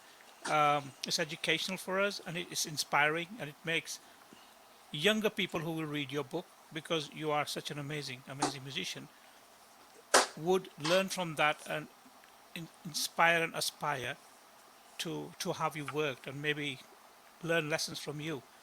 I would say that for sure. Uh, I mean, it's an honor, but I would hope. Yeah, I would like to sit down and I would have to try it all over again and take my time on it. And Yeah, I will definitely let you know for sure once I start on it. absolutely. Greg. You mentioned the Palms.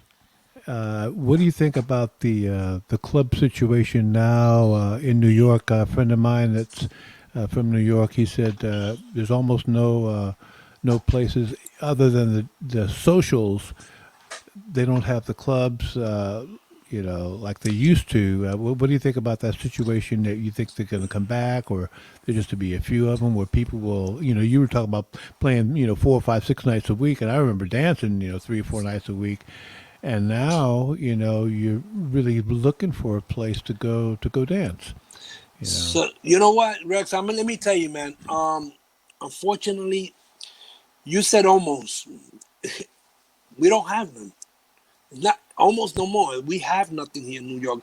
The only thing that keeps me alive are like private events, the summer Okay. festivals that the city they put up with. Right. They put out.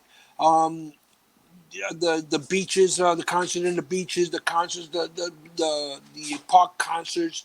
Wow. Those venues are like that. That's what keeping me alive. And the Okay. private venues like probably the Hispanic Society of the police department, fire department, uh, the government, the city workers. Those things. Those are the things that are keeping us at work. Yeah. On top, there is a few lounges because they're not clubs anymore. Okay. We have no clubs. That I can tell you right now. We have no clubs here in the city of New York. Wow. Um, how you call it? The last standing club was Copacabana, The Copa, yeah, I remember and going there. yeah, they're gone. Wow. I'm hearing through the grapevine they may be coming back, but again, like I said, second thing is the socials has put a dent on the club scene. And the Uh, reason why I say that because now instead of them coming to the club and dance and show off their steps, they're doing it in the social. And not only that, they one they don't drink, right. two they don't pay. They're Oh, in the dance school doing all kinds of dance and all kinds of flips and all kinds of stuff in their places, but they don't come out. If I mean they do, I'm not gonna say they don't support, but the ones that we do know, the schools that I do know, and I reach out to them, and if I'm doing, because there's been time also right. that I've done my own venues. I've rented a, not a club, but an auditorium or a space for dancing, and I've done my own venues. So, and I reach out to those guys, and I try to give them work because on the last video, I have a dance group called Pie Canela. They have a dance studio. They help me out. They support me, and I try to support them. Um, there's a few tropical image. What is it? Yamulin is another dance studio. So they do help out somewhat, but that to me they've done more harm to the clubs than anything else, because the people that do go out, that used to go out, because these are the people that are much older now, um, and not only that, but whatever venues that they do now, it's not like before. Before, I used to get home at 4 or 5 o'clock in the morning. Oh yeah. Now today, the venues they're done by 1 o'clock in the morning. Yeah. You know, maybe 2 o'clock, maybe, but by 12, 1 o'clock, the venues are done already. And we're talking about Friday, Saturday. Friday, I used Yeah. to get home at 5, 6, 7 o'clock in the morning, depending, where it was at. So again, a lot of it has changed. Not only that, but also the licensing on the clubs. Also the drinking. Yeah. The liquor license. Yeah. Some people, unfortunately, drinking and driving is not a, it's a bad thing to be doing. So Yeah. people don't want to get stopped. They have a few drinks, and if you have, some people drinking, maybe have 2 or 3 beers, and they're all right. They feel all right to get home driving. And you get stopped. You get arrested. So it's a lot. It's a combination of a lot of things that are going on now that has changed this the condition of the Latin music. Not only Yeah. Latin music, but I think everything. Yeah, and, the young folks they don't have any. That's the other thing. Um, our kids are now listening to more reggaeton and hip hop and R&B. Yeah. So um, fortunately around me, my kids were raised around Latin music, and they do follow the music, but they also follow what's happening out in the street Yeah. today. The bachata and whatnot. Yeah. Yeah, the bachata that's coming big. That started to come back big. Um, and the reggaeton is really, really big, big, big on the music scene. Yeah. Yeah. Nisha, and then some music after that. Thank you. So I've been very carefully listening to what you're saying, and I think what you're saying is more or less this is a situation I think all over the world. I mean, I see that happening here as well. But there are like certain what we have here is we don't have Latin, we don't have salsa bands, but we have a few bands that play uh, music that is ballroom and Latin. They play Engelbert, they play Michael Bublé, they'll play all of that, uh, Right. and yeah, so the people dancing, and that again is a little elderly crowd, and maybe a few youngsters as well. But I think it would be a nice, nice combination if the school and the venue and the band came together, to create something, and so that the venue also earns the money, the school also get a social, they get a place to dance, Right. and even the bands get their dues. But I think um, I think each city should uh, have at least where there are dancers and where there are bands and where there are venues like this and people who want to dance.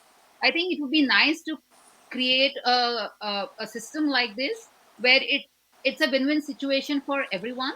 True. And True. yes, so even the club earns the money, but there has to be some kind of a cover charge and a compulsory kind of a payment. If not every day, or, I mean, or if not once a week or fortnightly or something of that sort. What do you It's think? true. I'm sorry. No, that's what do you what do Oh, you have to say about yeah. something like No. this? That's what I was saying before, that I've done venues where I've spoken to the schools, the social schools of dancing, and they've supported, they've been supportive of some of my venues. um Thanks to them, that we're able to do some nice dances. um but again, as far as doing that once in a while is okay, but is we've lost it. We were playing every day. We were doing this every day. Um, in one night, we would leave one club from because New York City has three boroughs, and the three boroughs, there was something happening in every borough. So if you had like three clubs in Brooklyn, you had 4 or 5 clubs in the city of New York. You have 5 in Queens, you have 3 in the Bronx, and they were all full. They were all happening. So, like, you left one club, you knew that you were going to another club where the atmosphere was going to be, just on fire. So, we don't have that. We don't have that no more. So, and the funny part about it is that most today's venue, if you have something today, the people that are here today is the people that you're going to see tomorrow. If the people you see tomorrow, you're going to see them the next day. It's almost the same people. You might see a couple of extra different people, but most of it is the same people. So when you do that and that happens, people get tired of seeing the same band. So when you got the band on, we saw them already. I want to go see somebody else. So then we don't have nobody at this venue because they decided they wanted to go see somebody else because they've been seeing me every day. And I'd rather not today, since we don't have the crowd the way we used to have it. I'd rather perform once or twice a month and let the people, look forward to seeing the band. So for that whole year that we didn't perform, this whole lockdown, and when we came back, people dying for us. Actually, for the past 3 weeks, no, that's a lie. I'm gonna say about a month and a half. We've been scheduled to perform in this area in Brooklyn by the beach, and we've been getting canceled because of the storm. It's just been raining. Sunday. This is the first weekend that we're gonna have something nice, but unfortunately, the promoters are doing something. They're doing some type of freestyle that they couldn't switch it to a salsa venue. So I'd rather perform once or twice a month and let the people look forward to seeing the band. Because when they see the band too many times, people get tired of seeing the same band. Especially and we have so much different songs. I mean, you're talking about 15 productions. So we like to nick and pick from every album, but then some songs that our people are familiar with, got it. We have to continue playing those songs. Yes. This gentleman just asked me about Edwin Rivera in the Salsa Congress. Yes. Corin Paul Jackson is asking. Yes. Yes. We used to do the Congress. I don't know who's running the Congress now. When they had this guy named Choco, he was doing the Congress. He gave me a gig. I haven't done the Congress. I'm gonna say probably in about 5 or 6 years. Before that, there was a gentleman by the name of Dave Melendez. He's the one that started it up, and he used to bring us in every other 3 years, something like that. But I don't know. The people that are running it now, I have no idea who they are, and I try to reach out to them, and they've never gotten back to me. I've been someone has recommended me some. This is the first time I see the name Eddie Rivera, but I'm not familiar with Eddie Rivera. But if you get me information from Eddie Rivera, I definitely, I will reach out to him and see if he like for next year, and maybe he may want to use this next year. But let's see what happens. Also, another question from Carlos Lopez. He's saying that it's really hard to find the right source. Please, why did Dax Paxem stop? Basically, is what he's asking. Well, in those days, those guys, a lot of guys decided to, I think for them, for Dax Paxem, was more like, for them, it was more like a hobby. A lot of those guys, because a lot of those guys, to be honest with you, the only person that I know that's performing from that group is my uncle. It's the only guy. Yes, okay. No. That's not true. From that group, there's a guy by the name of Willie Rodriguez. He's not playing as much, but he plays percussion. He's still performing. Him and Benny Vargas, which is my uncle. And there was another guy named Irvin. I forgot Irvin's last name, but he was a conguero, another great conguero back then. I think he's if I'm not mistaken, he's in law enforcement and he's a martial art artist. A lot of guys decided to do something different. For them, this was like, I guess this was like uh, maybe a section of their life that they were just passing through just to do something, and they did something real short because they only did one album. After that, they didn't do anything else. Amazing. So, Corin's also saying, Ernie, besides Edwin Rivera, there's Manny Manny Vilma. Villan. Actually, you know what? I spoke to Manny the other day, but I didn't know Manny was doing that. So now that you say Manny, I'm gonna definitely call Manny because we were gonna do. They had a schedule for boat ride here in New York, and unfortunately, because the mandation of the mask, they wanted everyone on the boat to have the mask on through the um, whole through the whole venue, and to wear a mask while you're dancing, and it's kind of hard, and if you're performing up there, I guess it's hard to wear a mask. I mean, and they wanted everybody mandatory with mask on. So they decided, and they decided to pull out because it's the city of New York. That the cruise was going to be on one of the city boats. So the city mandation is different from private, boats that they do their own thing.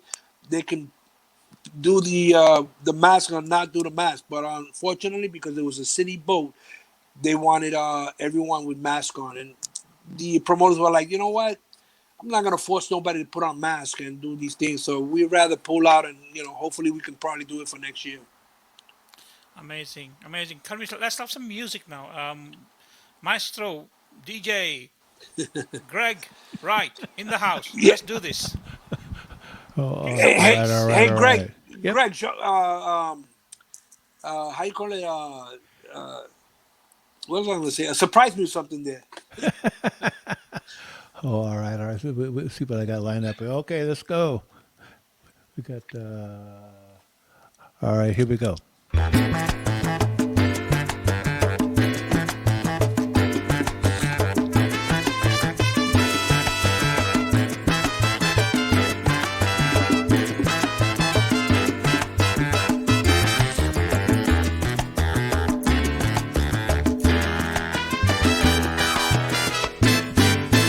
No te enamores de mí, no te enamores de mí, porque yo soy de la calle y no quiero herir a nadie ni que me echen culpa a mí. No quiero herir tu corazón, tu belleza no es para mí.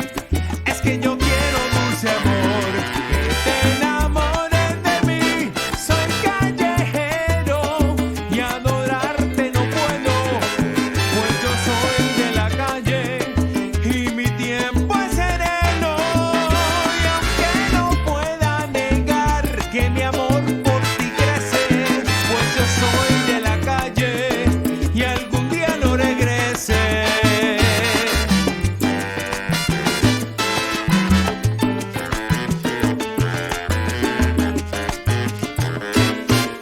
Porque soy de la calle, no te puedo querer. Y aunque te quiero y te adoro, There's that groove. oye mamacita, lo nuestro no puede ser. Porque soy de la calle, Go, Nisha, go. no te puedo querer. Y es que mi sangre As they say in India, Nacho, y Nacho. en mi piel lo que pide es calle. Rumba, no te puedo querer. Rumba, rumbero, si siempre yo seré. Mujer, tú tienes que comprender. Soy de la calle, no te puedo querer. Que no, no, no, no se va a poder. Así mismo tiene que ser. Soy de la calle, no te puedo querer. Cachimbo,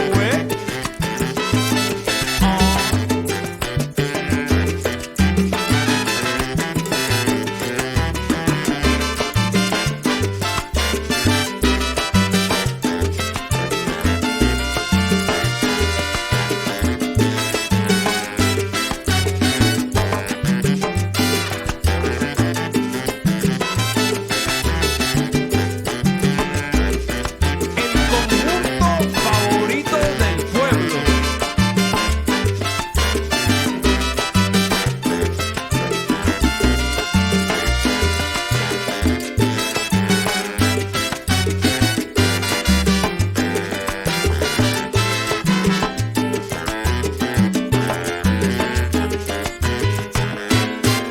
Porque soy de la calle, no te puedo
know what is that? Suéltame, mujer, y aléjate. Junior called me and dropped the No te call. enamores. Que no te puedo querer. Y esto se acabó, mujer.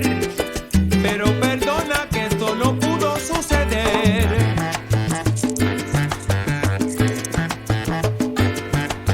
One, two, one, two.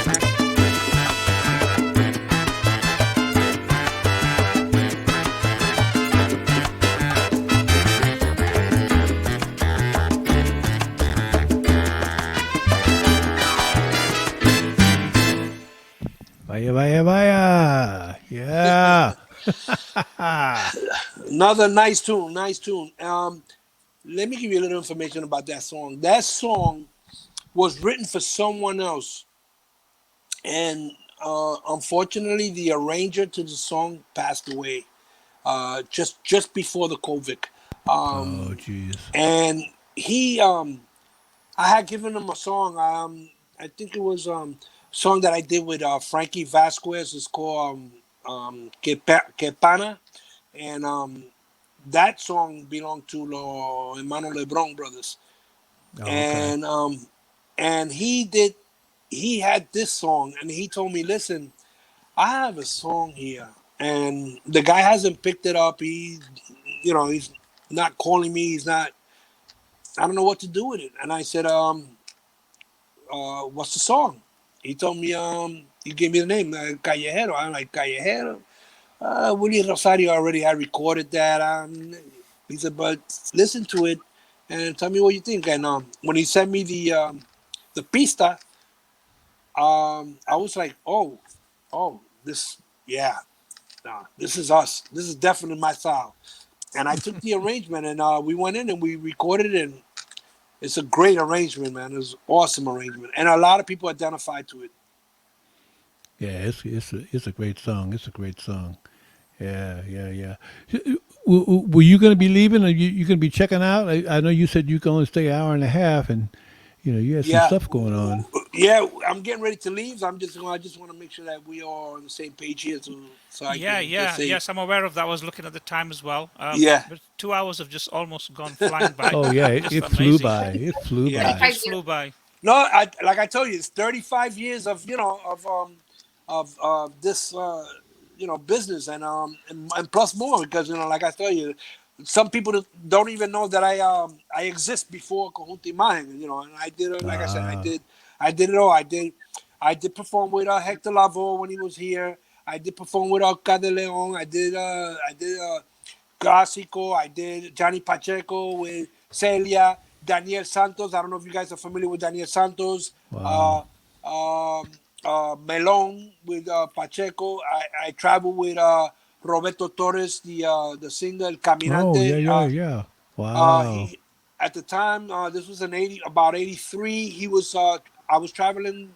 I did a lot of traveling with him because he had a song called El Caballo Viejo.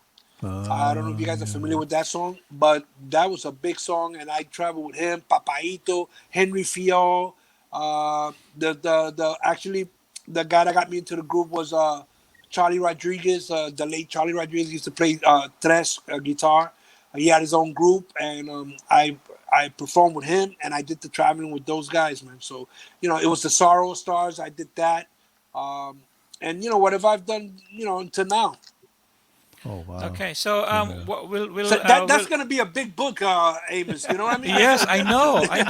I think the best thing for you to do is just sit in front of a computer with a camera and record everything. Just talk through it, and instead of making notes, and then you have a digital format. Then Oh, you yeah, can. yeah. Well, yeah, now it's much easier to do it now because it'll just spit out So everything. if we bring you back for the next 20 sets,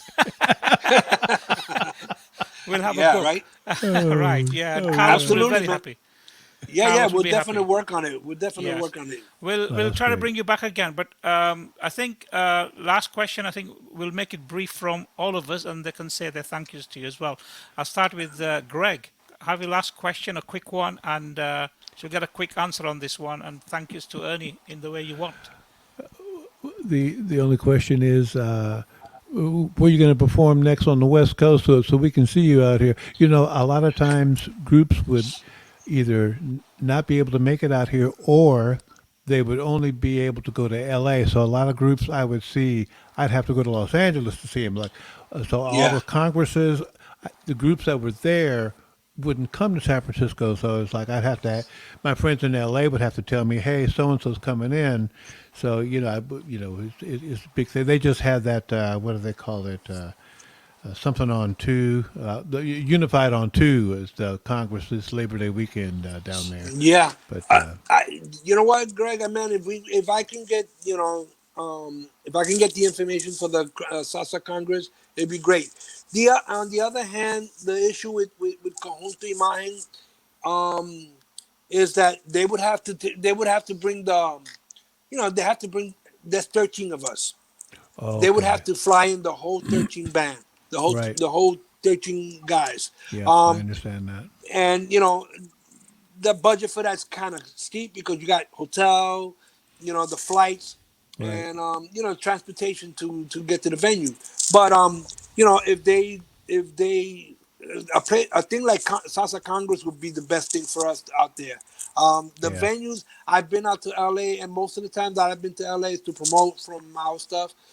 I've tried to work things with Granada, I think it was the Mayans, okay. these Oh yeah, places yeah, in California that we were gonna work something to bring the band, but we haven't been able to, unfortunately, able to work that out. yeah, Other yeah, than that, like I said, I will not leave my group. I will not leave New York without my band. I've gotten calls from Peru and Colombia to just come with the singers, and they usually want to put the band together there, and right. it's not the same. It's not Yeah, the same. it's Yes, not. I mean, to the regular ear, you're gonna hear the band and you're gonna say, "Oh wow, yeah, they sound good." But it's a big, much big difference when you have Yeah, the full band because the chemistry of the band is so different from just bringing in other musicians just to do the yeah, job for you. And yeah. it's very important, man, because we're used to each other.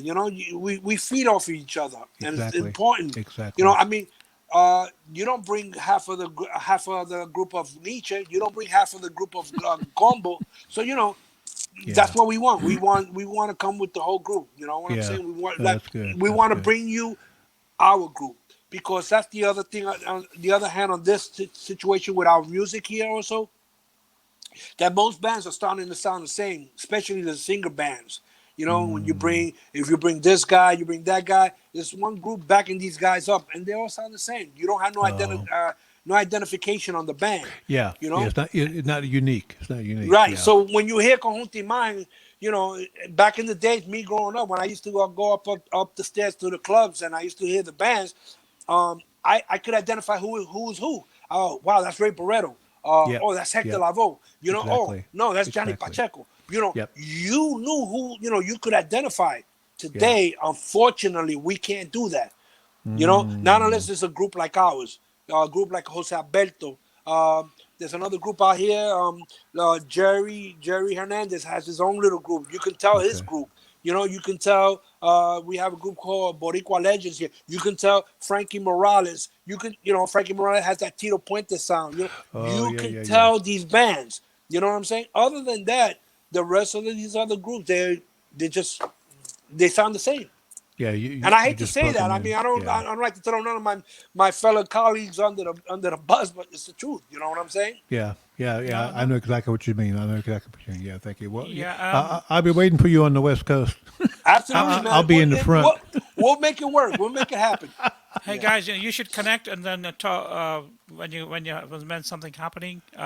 Just get in touch. Okay, Corwin is saying get in contact with Mario Gatica and Jose Mendoza.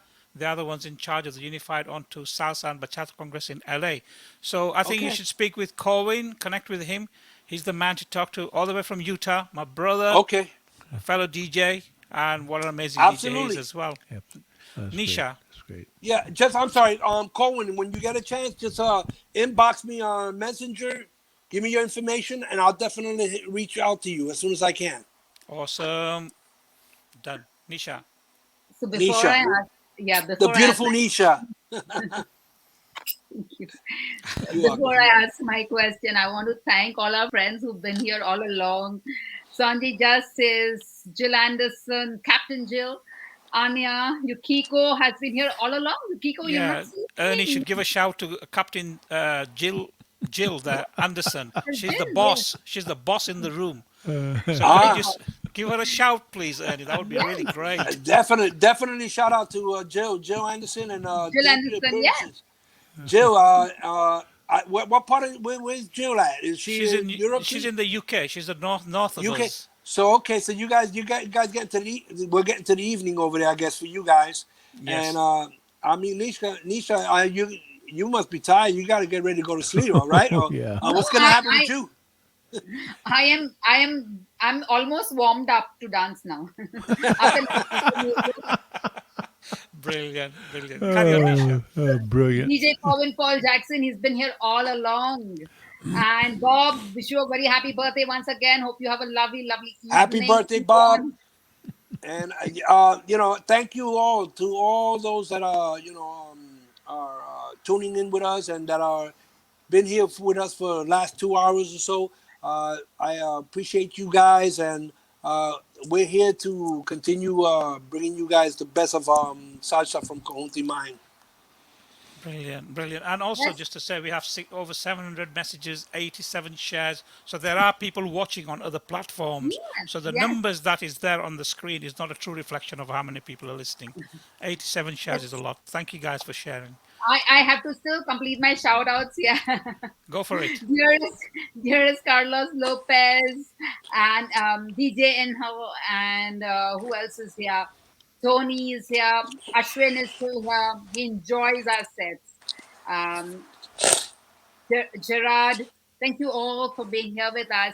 And coming back to my little question, which I want to, a question on a lighter note. You have beautiful grandchildren, and how are you influencing your grandchildren when music is concerned? Do you have plans for them? Do you want them to join your band? Do you what do you want from You them? know, Nisha, it's funny that you say that because unfortunately I have 11 of them. Wow. 11 grandchildren, and Congratulations. Amazing. thank you. And I try to get them into the business. They listen to music here and there, but my young guys, my sons, um, they do love music. They do music, but unfortunately, their genre is different from what of mine. So they are producers. I have two sons that produce music. Um, they do more R&B and hip hop. Um, they're in the business, unfortunately, not the salsa Latin business, but they know how to play percussion. They know how to sing. They know everything. So they pretty much know our music, but they prefer doing the R&B and hip hop, and that's what my grandchildren are listening. I have one, my youngest, probably like 6, 7 years old right now, and he's rapping on the mic. And every time I turn around, I see him. My son puts up some stuff on Facebook with him rapping, and this is the only one that I know so far that's into the music. But other than that, unfortunately, they're not following Grandpa's footsteps. Oh dear. You But never know. you never know. You never. There is still time.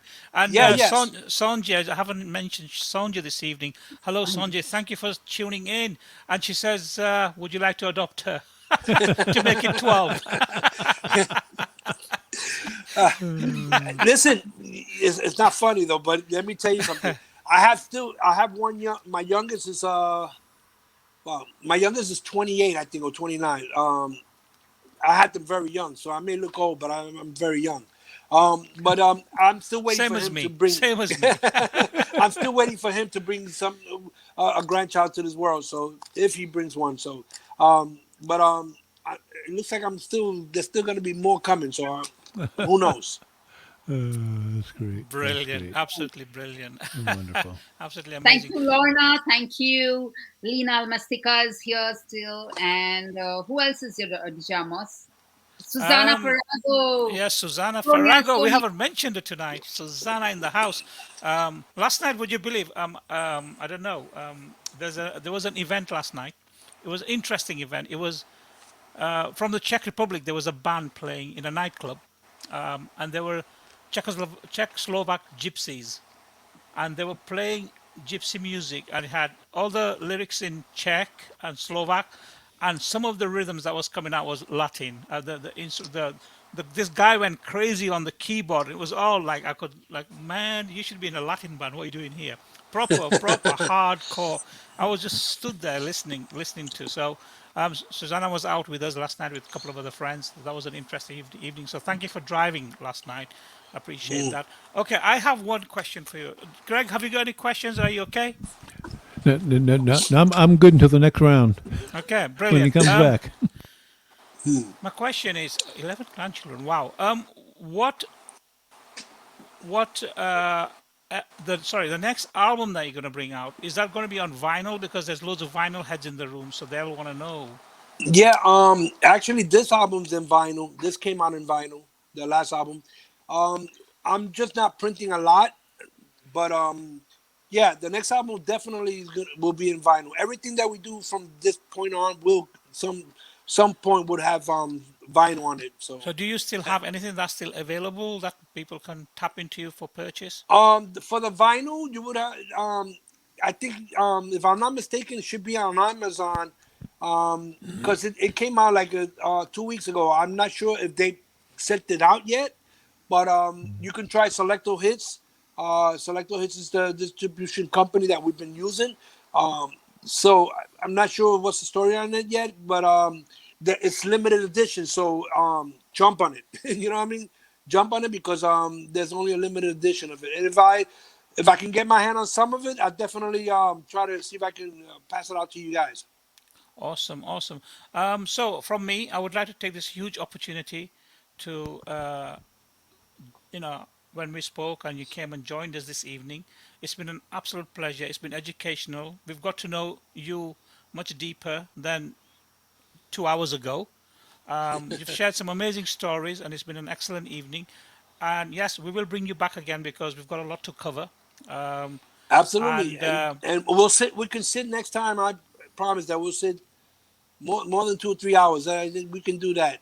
Okay, there's plenty of stuff to share.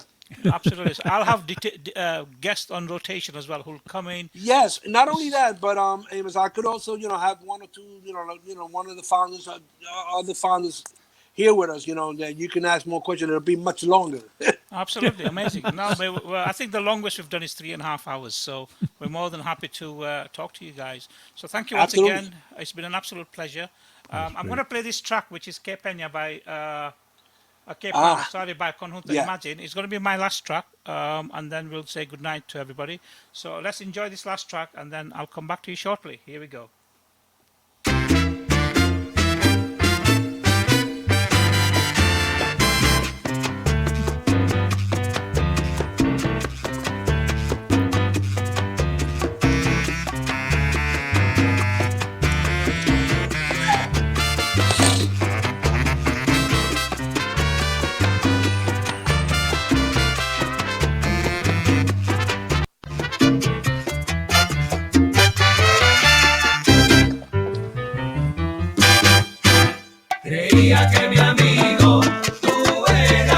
What a beautiful track. Nada más, creía que mi amigo tú eras, saliste a ser hipócrita, nada más. ¿Por qué me tratas de engañar? Si sé que eres mi enemigo, echándome el brazo siempre estás, por atrás dándome cuchillo. Maldiciones sé que me echas, y guardado me quieres ver, pero estoy vivo hasta la fecha, caballero. Conmigo no vas a poder. Creía que mi amigo tú eras, saliste a ser hipócrita, nada más.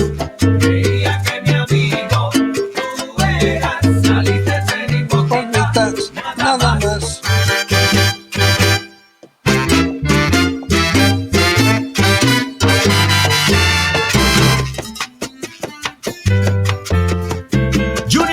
El 3. Eso sí que es un amigo.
Thank you to Greg Wright for joining us this evening.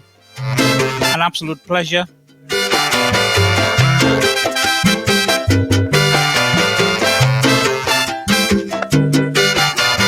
has been great.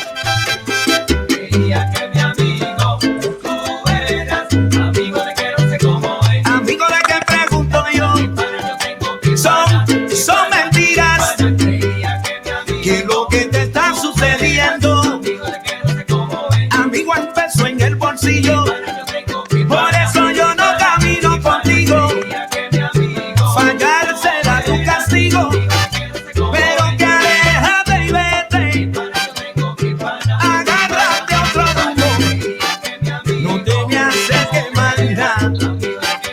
Cuchillo por detrás me está dando, y eso no. And if you want to listen to more music, I'm on radio in 1 hour on our Salsa Soul Radio until midnight.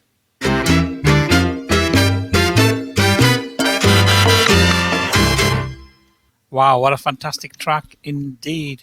So thank you very much, Greg, for joining us this evening, and to the beautiful, lovely, caring, sharing Nisha. But before I say that, I have to thank two other ladies as well, to Anya McBride in Germany and to Anya in Poland for helping us share everything that we do. They're absolutely brilliant. Also to Jill Anderson, and for Carlos for all your support all evening, and to all the other guys, including Angel El Vasquez. Thank you for all your comments and so on. So sorry if I missed out any of your questions, but we'll be back again with Ernie very soon, and we'll be continuing this story. Nisha. Thank you so much. I think I had just begun asking questions. So I would love to see you. I would love to see you again. Thank you so much. Absolutely. We'll definitely do it again, and you'll be the first to guys to go all the questions. Brilliant. Thank you, DJ Greg. Thank you, friends. Thank you so much. Thank you, DJ Amos. It has been a fantastic time here on Facebook Live with you. Saturday Night Live with DJ Amos in the mix. Mix. Okay, guys, thank you very much once again, and I hope to see you guys next week. But just before I go, I've got quite a few other people lined up. Watch this space for details. I'll be sharing that with you in the week on Facebook.